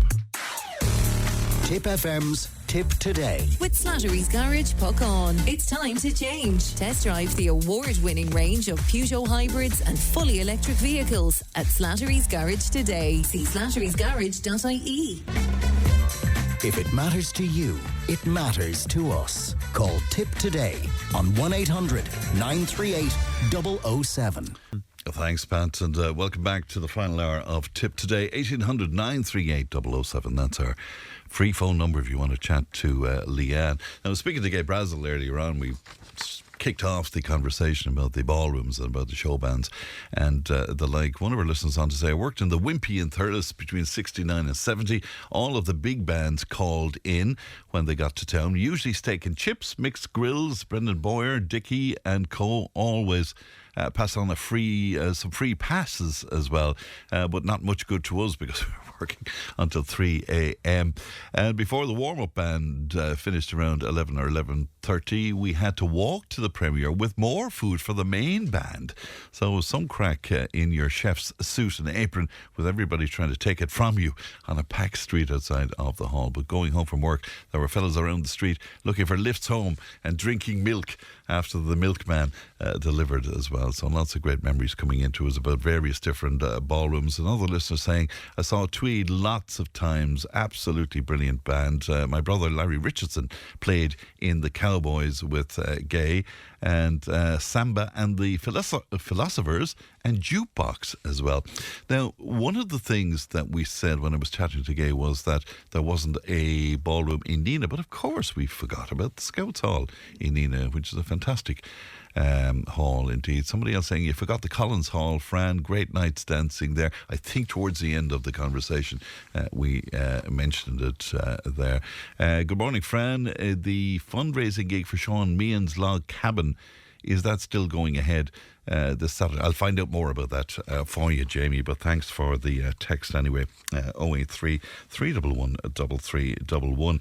Now, videographer Mick Bracken recently headed to Spain to film the pilot episode of Costa del Coltira, and his new television project, of course, which aims to film Irish musicians gigging abroad. It's being screened on TG Car tomorrow night at 9:30, and I'm delighted to say that he's made it all the way from Mullingar to the studio this morning. Mick Bracken is with me. How are you, Mick? Hiya, Fran, and great to be here, and sincere thanks for say it's worth the journey. But before again about my show, I had a great laugh listening to you on the way down to Geg Brazil.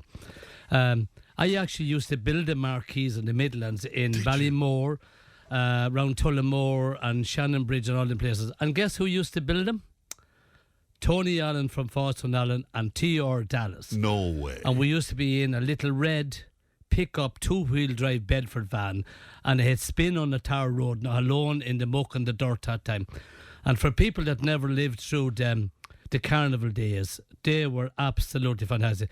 My dream, believe it or not, is I'm going to sit down and maybe put a documentary together about them. You have to. We used to get a £50 for cleaning it out on a Monday evening. This is during the summertime.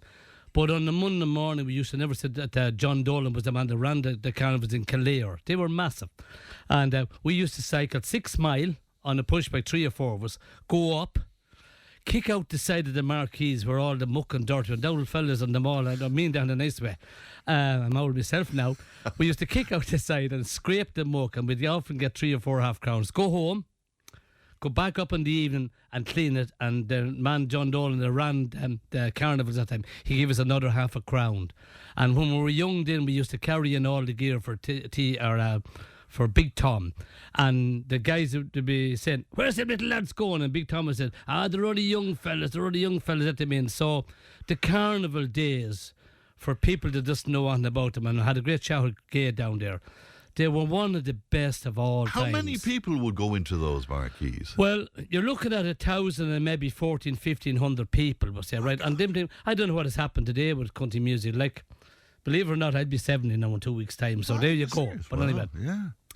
Sure, if we got 300 or 400 people, now we'd be growing, we'd be telling the whole we world. got 250, but and no drink.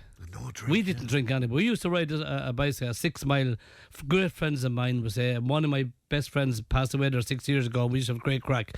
But my dream is maybe sometime is, because I know the scene inside out, and the crack we had would not too many people know that Tony Allen was baiting down poles and T.R. Dallas, and the crack we had and putting them up. There was a knack in them. And then when the like of Joe Dolan came, Kildare Carnival is just outside the Mullingar, between Mullingar and Athlone. It was huge, and Shannonbridge had 9 poles, okay, and Ballymore and Kildare I think had 7.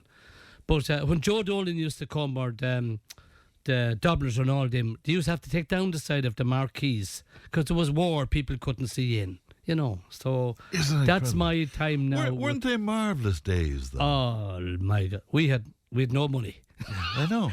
We had no money, but the crack was mighty, and you either had a bicycle or 150. And when I started getting on a little bit of work, was I used to put up television here. That's how I got into my music business. And I had a Renault 6. I used to bring home 9. We'd open the boot with a Renault 6 and 3 of them would sit down, and when you'd hear a pothole or a bar, you'd hear the so excuse me for going on, but something. And do you know, for people, I mean, we know well how big Joe Dolan was, but a lot of the younger people don't realise how big Tom was. He was huge. Big Tom was, listen, Big Tom was Elvis of Ireland. And don't get me wrong, and believe it or not, and I'm not too far away from here, and one of my favourite bands of all times. And I'd love to, if I had £1 million in the morning, I'd get someone to make a new marquee with the old poles. And if they were all alive still, there's one band I would bring back, and that would be Morris Mulcahy. Oh, absolutely. What a band. What a band. So, like, I know we're talking about old days, but Jesus, they were absolutely fantastic. Like, and the Rose Club in Moat, if you had 1,200 people, you wouldn't be brought back for about 3 months. You had to average about 1,600 people on a mineral bar as well. And it used to average between 1,600 and 2,000 people.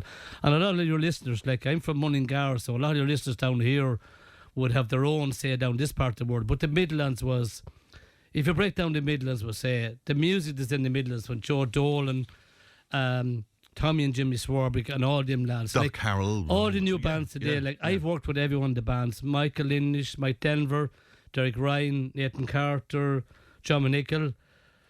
I can go on for them all. I've worked with everyone, but if they've seen the good old days, it was just frightening. And I mean, what has gone wrong, I do not know. I suppose technology, Fran. I suppose it is, but you're right. If we had 250 people now, we'd all be crowing and boasting and all sorts of stuff.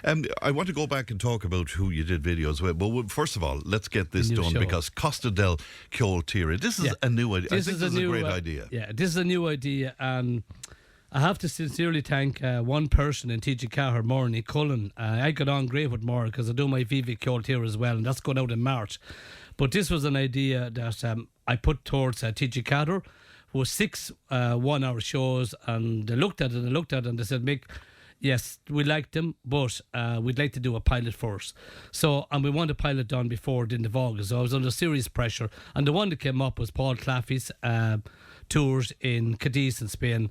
And I approached Joe DiChiedi, and Joe approached Paul Claffey, and that's how the story came about. Joe's the presenter Joe on the DiChiedi show, was of course, right. yeah. So, and Paul Claffey tours, believe it or not, Paul is 30 years this year running his trips to Spain, and he's actually doing 2 weeks. Sorry, apologies. Doing 2 weeks in June and 2 weeks in October this year, and he runs a great show, like a lot of the rest of the trips as well. But the place where we filmed, the Barrasso Park in Cadiz, is absolutely fantastic. And the one great thing it has is the fantastic food and everything like that, and the venue. And before I forget, I can't forget to thank all the artists. Like, I'll tell you, the running order is, it's a 1-hour show. We have 3 songs from Mike Denver, 3 from Michael Linish, and then we have 2 songs from Brendan Shine. We have a song from Dominic Kerwin and John McNichol and Aoife Neal. We've done an Oskelga video for Aoife Neal, and we'd actually done a CG Venice with Brendan Shine. So it's... and you chat to the artists as well. Well, there's very little chatting on this, because Maureen Cullen wanted music on the crack. Yeah. And we started off with, say, a Knock Airport, and we had an interview with Paul, but it's... It was hard. We'd done it over 9 days. We'll say had a crew of 6 over there, and it's a very, very different. If it goes down well, I would love to approach the rest of the acts. We'll say the run strips out there, and go back and do something. Like, it's everyone's looking for something new, and only for TG Cahir I would have nothing from. Yeah. How do you mean? They've been so important to your career, mate. Correct. Is that correct, what you mean? Yeah. I won't say anything about the national station, but I'm a small operator in Mullingar. Myself and my editor, Niall Master, which is a great guy, and all my camera crew, Mark, Paul, Lee, all the lads. We're a very, very small operation, and we do good work. But only for TG Cahir. And in fairness to TG Cahir, without TG Cahir, would say there would be no country music. No, and I mean, Maureen Cullen, Cioltire is so important. Cioltire and Upper Ledanian. I'm more or less a filler there. I have to try and come up with the different ideas. And I approached this to Maureen Cullen, and she's great to me. That is, I can't thank her enough. I would not be here only for her. Yeah. Your first video, can you remember the first video you ever did? My very first video was 30 years ago. Sorry, apologies, 32 years ago with John Hogan. Was it? And it was called My Guitar. And I'll tell you something very strange. We got a helicopter out of Shannon, and we're waiting for it for 3 days. And we wanted to get shots of Croghan Hill where John worked in the Border factory. And the helicopter landed in the Border Works in Croghan. And this guy came in a lorry, never seen the chopper anyone, didn't hit the blade of the chopper. And there was a bit of an argument anyway. And the lad got out of the truck and he said to the guy in the pilot, what did you park down here for? So we had the chopper we booked it for an hour, but we ended up only getting it for 12 minutes. And John So that was the very first one. Very first. And I'm 30 years last year filming Foster and Allen. Are you indeed? 30 years. The technology throughout that 30 years would have changed drastically, wouldn't it? It's frightening, Fran. And listen, all the young people coming up today, but you know something? What do they say? If you still keep it simple, it still looks the best. Now, go wear that. Any of us who would have worked with you, you are a demon to work with. Your attention to detail. Yeah. I mean, the last video you did, I was worn out. I had to go home to bed for 2 days after. And folks, if you're looking for a carpenter, he's a great carpenter. Don't be like that. You'll see it in the video when it goes out. My new show for Viva Cultura goes out in March, and I'll chat to you again more about that. But yes. Yeah. People do give out to me, but maybe you really attention to detail. I'm over particular, but I suppose I love it as much. Believe it or not, the money part does not come to me first. My work and my videos come to me first. And if I do another 28 videos, I have 2,000 music videos made. Go on, wow! Yeah. You know, and what a legacy of stuff. I've worked with them all. It's like every one of them has given me a chance to do major concerts. Like Michael Lynch, we've done a series concert for him below in the Glen Eagle in Killarney. Also Mike Delver of Castlebar. We've done Derek Ryan's in Scotland, and we've done a big one there last year for Nathan Carter. And I've worked with every one of them, John McNichol, and it's great to see. I'm doing my best to bring in the young acts, we'll say, in the country music scene. It's not easy for them, Fran. What do you... No, well, I was going to ask you about that, Mick. What do you think about there's so many of them? Well, I'll put it this way to you. I'm a long time in the business. And if someone asks me right this minute what's going wrong with the crowds are not going out with, say, dancing, we all can blame COVID, but you're in the social dancing, that's doing pretty good. And I do pity some of the new acts coming up, and I work with every one of them. Touch wood, I've never fallen out with anyone, never will, because they're not worth it. And they'd often come back to me for a little bit of advice, and sometimes you can't give it. But I will say to a lot of them, all young artists out there, especially in the country scene and the folk scene, will say, right, okay, don't try and copy anyone, just be yourself. That's very important advice. That's really important. Correct. You know, because I see lots of them, and it's quite obvious who they're copying. And correct. There's no future. If you go back, sorry if we're cutting away from my show, and by the way, my show is called Costa del Ciol Tira, Tuesday night. Don't worry, at 9:30 p.m. We would have gotten back to mention that. But if you go back on the old days, Fran, when I used to go dancing and the marquees and everything like that, not one band copied one other band. They were all different. So what I say to young acts coming up, if you can't do your own thing, don't do someone else's. Yeah. Controversial one. Is it harder for young women, do you think, in the business? I'm not biased by no means, but 110% correct. Yeah. Why is that? Have you thought about that, Mick? Why is that? It's because some of them are immensely talented. I hope I say this in the right way. The fellas go to look at the women on the how can I say that, or the girls go to look at the fellas on the stage, but it doesn't work the other way. Why, I don't know. Yeah, interesting though, isn't it? Very, very interesting. But years ago, it didn't matter. Yeah. You know, like you take Philly Minnie Bagley, Jesus Christ. Yeah. Can I tell you something funny about Phil? Sure. Phil knows me very, very well, and I know we're going away from the show, but it's 9:30 Tuesday night. But anyway, did you mention that it's 9:30 on Tuesday night? You did? Yeah, sorry, Fran. Philly Minnie Bagley was a great character, and she knows still is. And touch wood, I've got the great chance to work with them all. And Phil, this when Phil started out, and not too many would know this, but she'd have a bad crowd, okay? And she'd be singing, and maybe a half an hour into the thing, or maybe 20 minutes into it, Phil would turn around, and she'd say PTF, and I can't say the last meaning this, but she'd just say pull it, and she'd go home. Go home. Time to go home. So she had she had That's great. small crowds too. Yeah, of course. Well, everybody probably had over the years, Yeah, but you know. except for Tom. Tom never had a small crowd. Never. But like what I've done in say in Spain, say Fran, there's so many trips out there. We say right. I think there's a lot of people saving up. I say right. You take say like Paul Claffey Tours has 4 weeks this year going out, and Paul runs a great show. All the rest of the acts that run their shows as well out for, they all run a great trip. Yeah. If you don't enjoy it, there's a problem. You have a problem yourself. But I think a lot of people are saving up for that 1 week, and that is these trips were never there 30 years ago. They are there now, and people want to go and see the sun. Well. Yeah. And when they go on them trips, they give 10 or 12 acts on each trip, so they have a variation. Yes.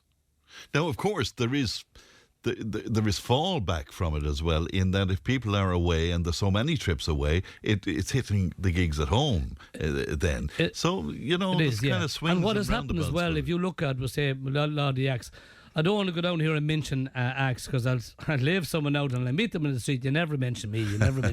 But what has happened as well here, if you look at it right now, okay, right? So many acts are diversifying into concerts. Yes. But what's happening at the moment as well, there are so many concerts and you can only go to so many. Yeah. But you take Sean Allen, they're 50 years on the road. Yeah. Most of their gigs are nearly sold out this year after 50 years. Absolutely, yeah. But I mean, they're so professional. They do such a great job. And like it's like I love working with all the artists, and yes, I am very determined. And you know, we film Fran. You'll see the video going out maybe April or something. I'll let you know about his Vivi Coltera, but I am very particular. Yeah, don't I know? Jenny Mac, don't I know indeed. It's interesting as well the way the support is moving towards the folkier end of things, and you come in on this because you've been working with the Hikings, for example, for a long time. My new show going out in Vivi Coltera, not this one. This is a one-off hour. I'm hoping to get more.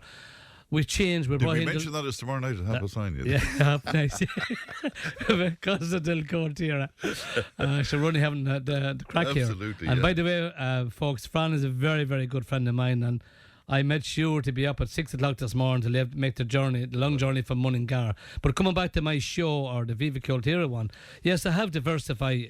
That's coming out in March. I have the High Kings on it, Dan McCabe, Gerard McCarthy, Rula Bula, Sean McGee. Yeah. So, that scene was never here before. Well, maybe Johnny McAvoy you could bring it into, or something like that. It was with the Wolf Songs. Yeah, I suppose, yeah. But there's more out there now. Like Dan McCabe, Gerard McCarthy, Sean McGee, the Rula Bulas, all them. They're the Whistling Donkeys and the Tumbling Paddies. And they have the youngsters. They are taking the youngsters coming to They are not doing any good to the country scene.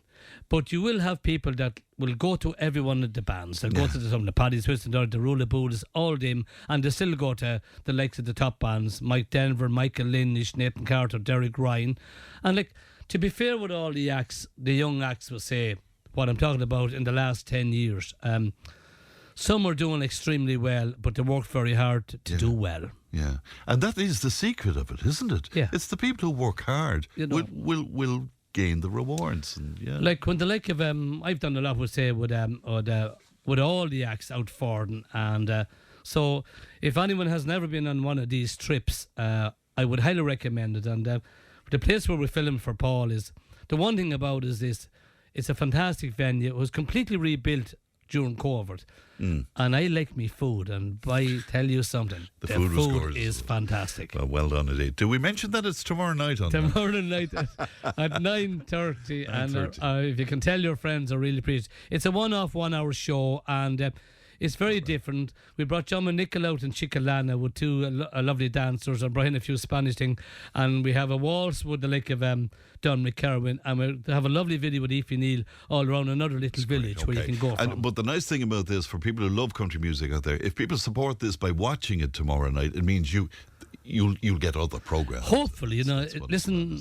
Fran, as you know and I know, it's all down to the shillings. So if the shillings come into TG Carr, please God, I might get a chance. I would love to do a couple more, but it's very, very different. But what I'm going to face is who do I do next? You know what I mean? So like I have to take guidance from TG Carr as well. Of course, the like a thing about it, you know. Like well, you'd have to come off with us on the Jerry Flynn tours. I would no problem. Yeah, I wouldn't mind doing an old trad, you know. Like I used to film them as well, you know. See, you could find you anywhere.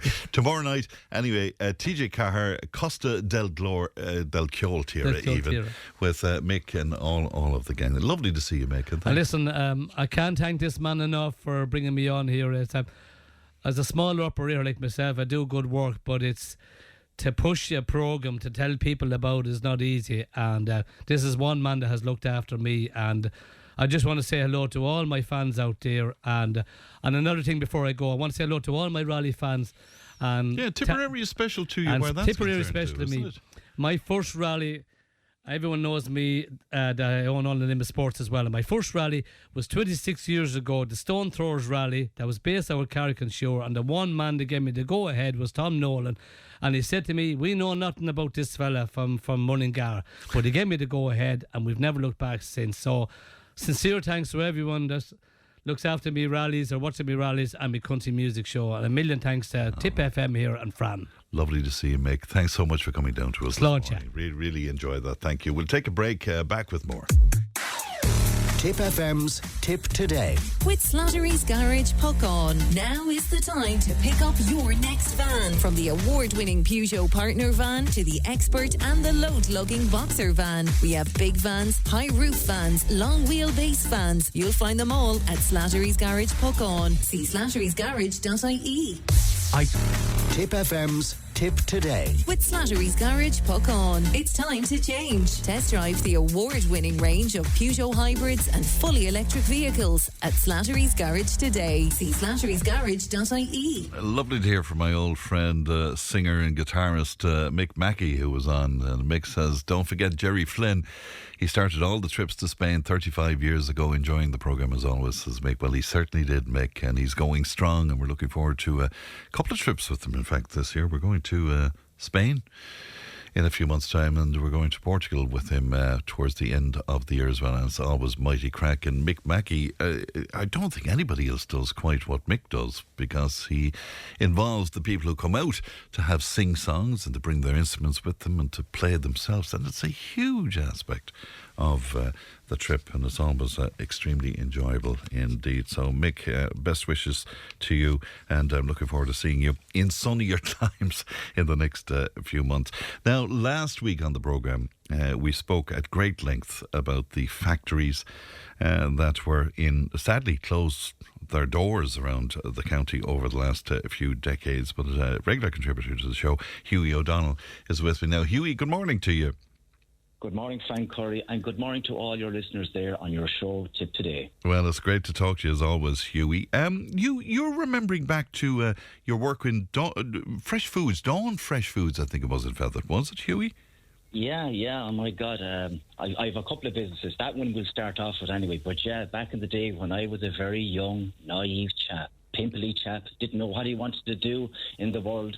And I have to give great praise and thanks to two very close friends of mine. We're still very close friends. Those two gentlemen are Michael Cohen and Jason Ryan. They got me the nod, they got me the wink, they got me inside the door. So that's where I started, let's say, my working life. So Dawn Fresh was there from 1984 to 2013. And you know what? It was character building. At one point, at one stage there, they employed 104 people. Wow. But to me, I'll never forget the people that I met there.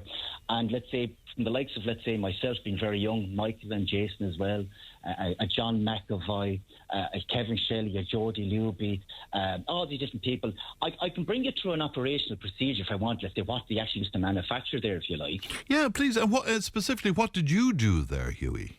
Well, this is the story I'm going to tell you. Yeah. This is the picture I'm going to paint. So one of our, let's say, customers was Dunn Stores. And so the procedure was we used to do a boil in the bag for them, just one particular product, a boil in the bag, and it was a beef curry. So we would make it up. And what would happen was the big slabs of beef would come in an articulated truck, frozen solid, anywhere between 20 kg or 40 kg, these big blocks of beef. They'd be all in boxes, they'd be brought into the freezer, and when you knew what you were going to manufacture, they would come out of the freezer and into a chill room. You'd have to take them out of, let's say, their boxes and put them onto racking where they were thawing out. And then when you knew you were good to go and the line was going to be up and running for let's say, for the manufacturing of the boil in the bag, the beef curry. So you would take it out of there. Jason would come along then, and Jason, let's say, will put the blocks of meat, let's say, into this kind of dicing machine and cut it all up. And then it was coming down, let's say, then when it was diced, then it was in a big bin, into a big bin, come down to me then. What I would do then is I would take it out then, and I would start putting it, let's say, now here's the nice bit. I enjoyed my part. It was I would have a big kettle. Now from a previous run, I would have stock, let's say, like all this stock, let's say, that would come from, let's say, the last. Sure. The last run, let's say, and let's say he would give that extra kind of value and flavour and kick, and I'm even salivating at the thought of when I used to cook it. So I would have this big kettle on the go, temperature ready to go. In goes the beef, and you would then, let's say, you'd be cooking it away with the beef, and you'll be waiting for it. Now, the beef was absolutely gorgeous. It would fall off your finger. And in that same room, you'd have the rice being cooked as well, and in the same room as well, you'd have the sauce. That's where John Spike McCormick, you might know him yourself from Killinall, he's into music himself, and Georgie Williams was in the room there as well, and then Martin Fanning. And we would all be busy, let's say, cooking, let's say, I'd be on the beef, someone would be on the rice, and the lads would put in the currants and the raisins and the sauces. They would pipe that into another room, and when I'm good to go, I would take it out of when I'm happy, that Huey was happy, Chef Huey was happy, let's say, that the beef was at the proper, that I was happy that it was cooked to the perfect procedure, let's say. I would bring it into the other room, the lads would have the sauces gone in, someone else would have, let's say, the rice gone in, and there I am, I'd have the beef, and the lads would go along a production line where we'll go into, let's say, a belt, let's say, and there'd be men and women, hello there to Marion Thompson if you're there, and Rena Sheehan if you're listening as well, Lizzie Morrissey as well, and a lady, the Lubies, I can't remember, and we'd go along the line then. These are all friends that I remember back in the day, and with great camaraderie, great friendships.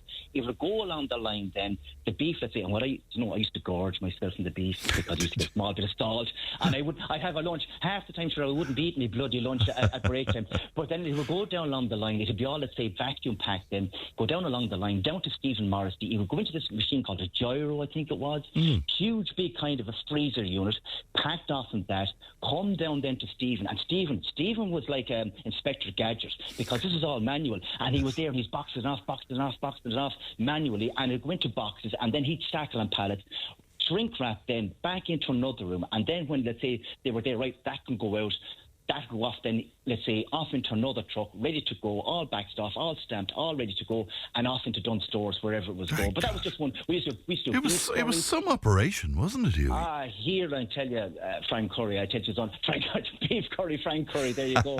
But no, I didn't intend that. But no, let's say, but yeah, we used to do the beef stunning, beef curry, chicken curry, lasagna, spaghetti bolognese, or really another one. Yeah, stop now, because I'm starving at this point myself. I know, yeah, I'm hungry myself. But we used to do with this beef. And what about the camaraderie that you mentioned there, Huey? Were you all able to interact with each other while you were working, or how did that go? Yeah, I worked there. Look, I have to give huge thanks. I have to give huge thanks by the man named Frank Coffey. Frank was my manager back in the day, and Paddy Croak was his sidekick. And I'm going to tell you a little story after I answer your question. So yeah, like myself and Jason and Michael, we still hang around. We're in a WhatsApp. John McAvoy as well. John has since gone on to say he's an engineer. Michael has his own business. Jason is working Merck Shop and Dome. I'm doing what I'm doing. But we're like brothers. We are like brothers. Myself, Jodie Luby, Jodie, if you're there, Jodie's in America. David Purcell is there as well. David is working with me now, my current job. Ray Ryan as well. We're friends for life. Like we're schoolboy friends, and like we're still friends. And even with the ladies as well, like they've all gone off doing different jobs as well. But back in the day, like 104 people in the small town of Feathered from 1984 to 2013. And Huey, do you know what I love? I mean, I love the conversations anyway about yesteryear and all of that. But it's lovely to mention the names of some of the characters, because some of them, of course, are gone from us, sadly, as well. But it's lovely to remember the people, isn't it? Yeah, listen, that's why I mentioned Frank and Paddy. God be good to Frank. But I was out in Feathered yesterday. I was commentating on a Masters race out at my cousin's farm. I go to Louis and Finton Rice. Long story short, Masters race out in the farm, out in Everett's Grange, and I met Frank's son. I met Jeannie McEvoy now. Not Anthony. Brian. Sorry, Brian. I beg your pardon. So Brian was telling me a quick story. I beg your pardon, Brian. On Burke Street, Feathered. Brian was very, very young. A knock would come to the door. There's the knock on the door. The back door, let's say, going into the kitchen. And more often than not, Brian was there, and they were saying to him, is your dad here? Is Frank here? They were looking for a job. And if Frank wasn't there, They say, Dad has gone up to town. They go look for Frank. They were looking for a job. And Frank would always turn around and say, come up to me during the week, start tomorrow. They always got work. They always got employment. Isn't it Frank amazing? was very, very, Yeah. and he was a nice guy. And Paddy Croak as well. Two gas tickets. I worked there, and it was my first paycheck. I got something like £180 or something. Sure, I thought I won the lottery. I used to bring this home to my mum and dad. He said, what are you going to do with all that? I don't know, but sure, the Carties and Feather did well out of me. That I can tell you that. Anyway. I can imagine. How much of it did you hand up at home? I handed up a few pounds. Go in a chance. I did. I wasn't great now, but going back there, and that's since changed hands. It was Sure. Ribworld, but it's now called SOFINA, Sofina, and they're doing foods and everything as well. But that was just one place. That was to me starting off very naive, very young. The education wouldn't have been the best, let's say, and to have the lads look after me, they put their arm around me, their wing around me to look after you. And we started off, and sure, once I got the few pounds, so I had a totally different outlook in life, and the friendships that you'd make, And that you still have, obviously, as well. Of course, it's quite different now because, if you're applying for a job now, there's so much paperwork and vetting attached to it and all of these kind of things. Whereas, as you say, you knew somebody like Frank, you literally asked for a job and you got the start. I did. And then let's say that I was there for about 3 years, and then I'm not going to gloss over this or go over this, let's say, but I worked in Supercon for a while, and that was character building, let's say, working in retail, and it was not factory. We might talk about that another day. Yeah. That breaks my heart. But I went to another place, and I went to Seagate up the Castle Road. Yes. And I was there between 95, 97. I always left these places of my own accord. I was never sacked. I was never fired, but I left on my own accord, and I learned the hard way. It was definitely. I worked nights above in Seagate. I used to, let's say, wake up, let's say, go to work with the moon and go to bed with the sun. And I'm from a farmer background, and it used to absolutely kill me, let's say, when we were making hay and making silage and doing this, that, and the other, the noise. But Seagate itself, 1,400 people. It's obviously it's where Boston is. Yeah. It's where Abbott is up there as well. But that was educational to me. And like Superquin and like above in Seagate, I met a few people as well, and we're still in touch. You know what I mean? But no, these are businesses now that are now gone, unfortunately. Yeah, but it's interesting, and you mentioned it a couple of times, Hughie, which was character building. So often, obviously, things didn't go as you'd wanted to go, but you reckon it helped you. Oh, I tell you what, it is. Okay, you look at a book, and you read a newspaper, but when you're in the cold front face of it, when you're there, and you've someone there, let's say, and I was barely into my 20s, and you've a guy there, say, like I'm 55 now, maybe somebody 55, nearly 55, you're 55 years of age, and they're telling you what to do, and so you know it all at that age, and you're kind of saying, and I got into a bit of, rough and tumble. I had articulate conversations, and people said no to me and everything.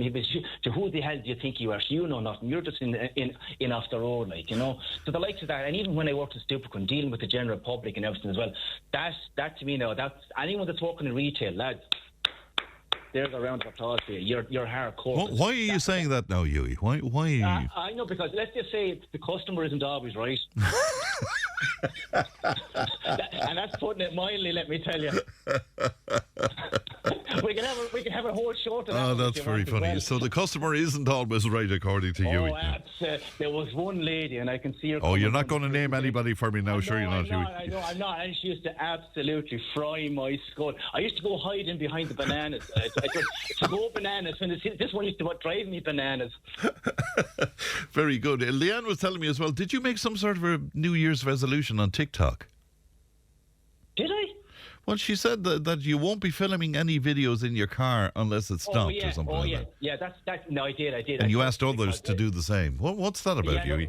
Oh, very good. You pick on it. But you be watching, don't you? You be watching. Well, Leanne is like a hawk. Oh, she's watching everything. What it was, like, anytime I did it, I have a couple of friends of mine in Gardaí O'Connell, but anytime, let's say, I was filming from the car, even if I was on a public road, I'm always, let's say, I never look at the phone, I don't ever have it in my hand, I'm always totally 110% focused on the road.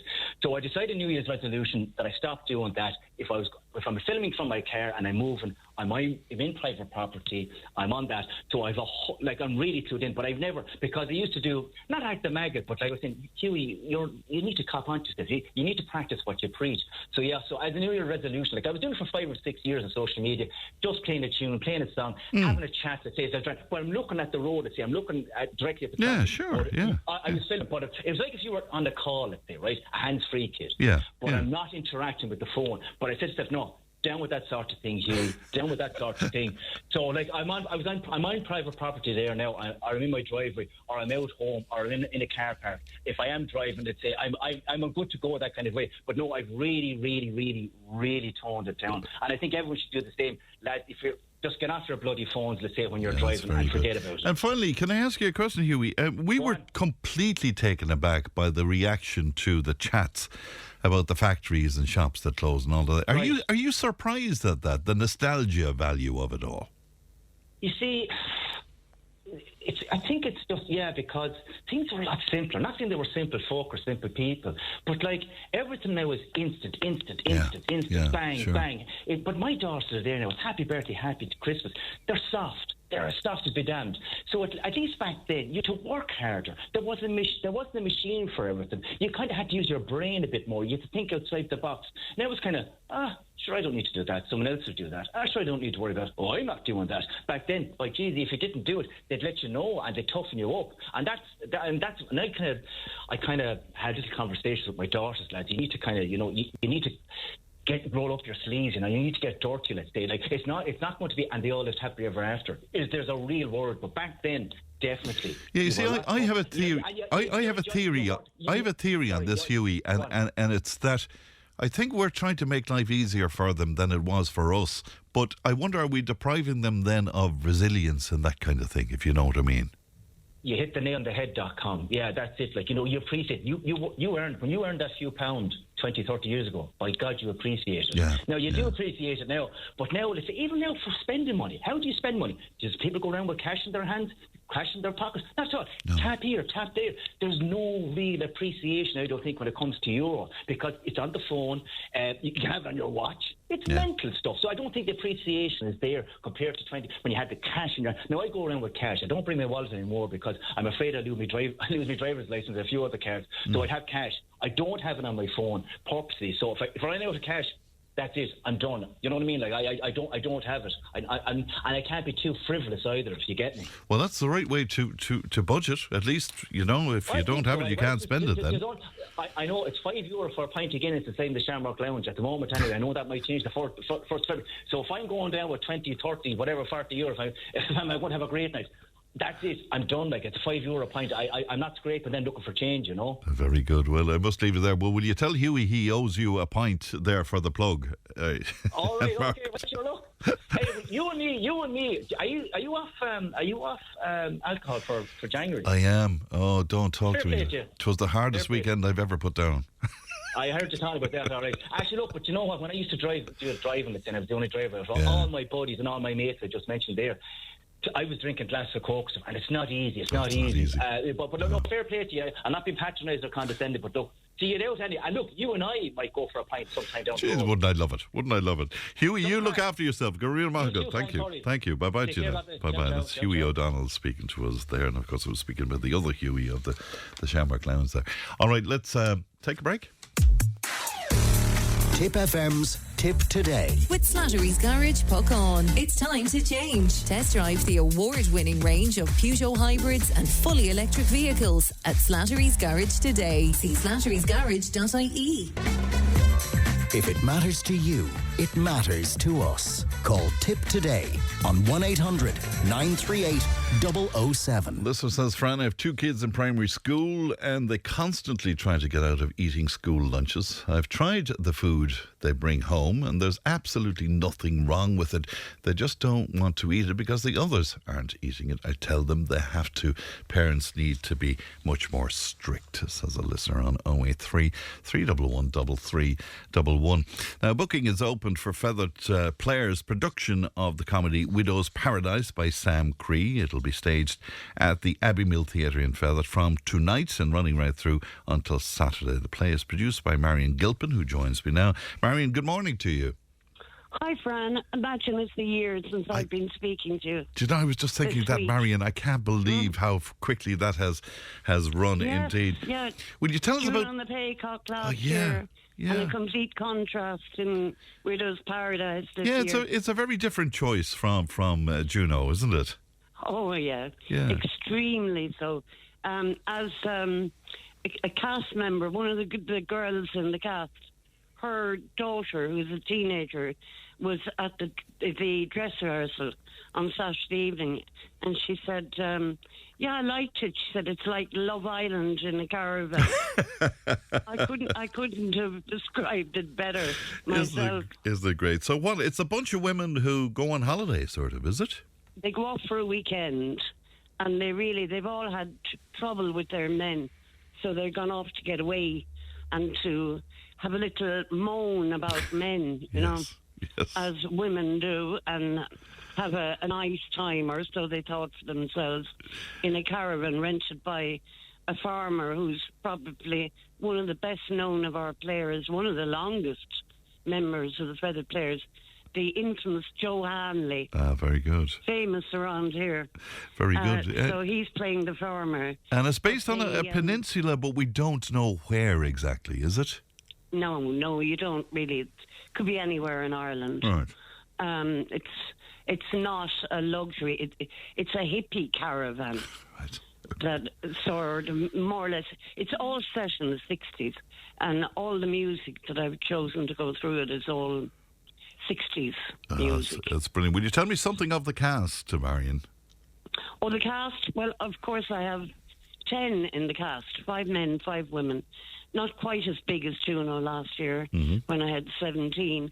But I have 3 of the really seasoned players of the Feather Players, Liam O'Connor and Niamh Hayes. And, I suppose I could say that PJ's been with us for a good while. But apart from that, they're all new people that I've brought along.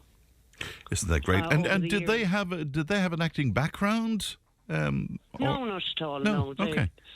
I probably just haunt them and say, "Would you like to go on the stage?" You know, I like that expression of yours, and they're afraid to let me down then. Isn't that great indeed? And is there a star to the show, or is it all kind of evenly set out, Marion? If you know fairly evenly set out. Is it? Another one of our seasoned players, Anne Walsh, would be one of the main women. She's the control woman of the 5, and she could be, I suppose, if you wanted to say a boss, she's the boss. And then of the men, what happens is they're quite happy in the caravan, and in arrive men. Aha. Yes. And the farmer is after subletting the caravan to the men as well. So neither of them, they have a standoff between one another, and neither of them will leave the caravan.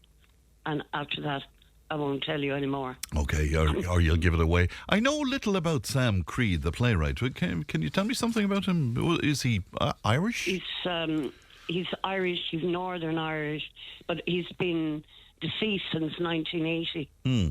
So there's not very much that anyone would give you information about him.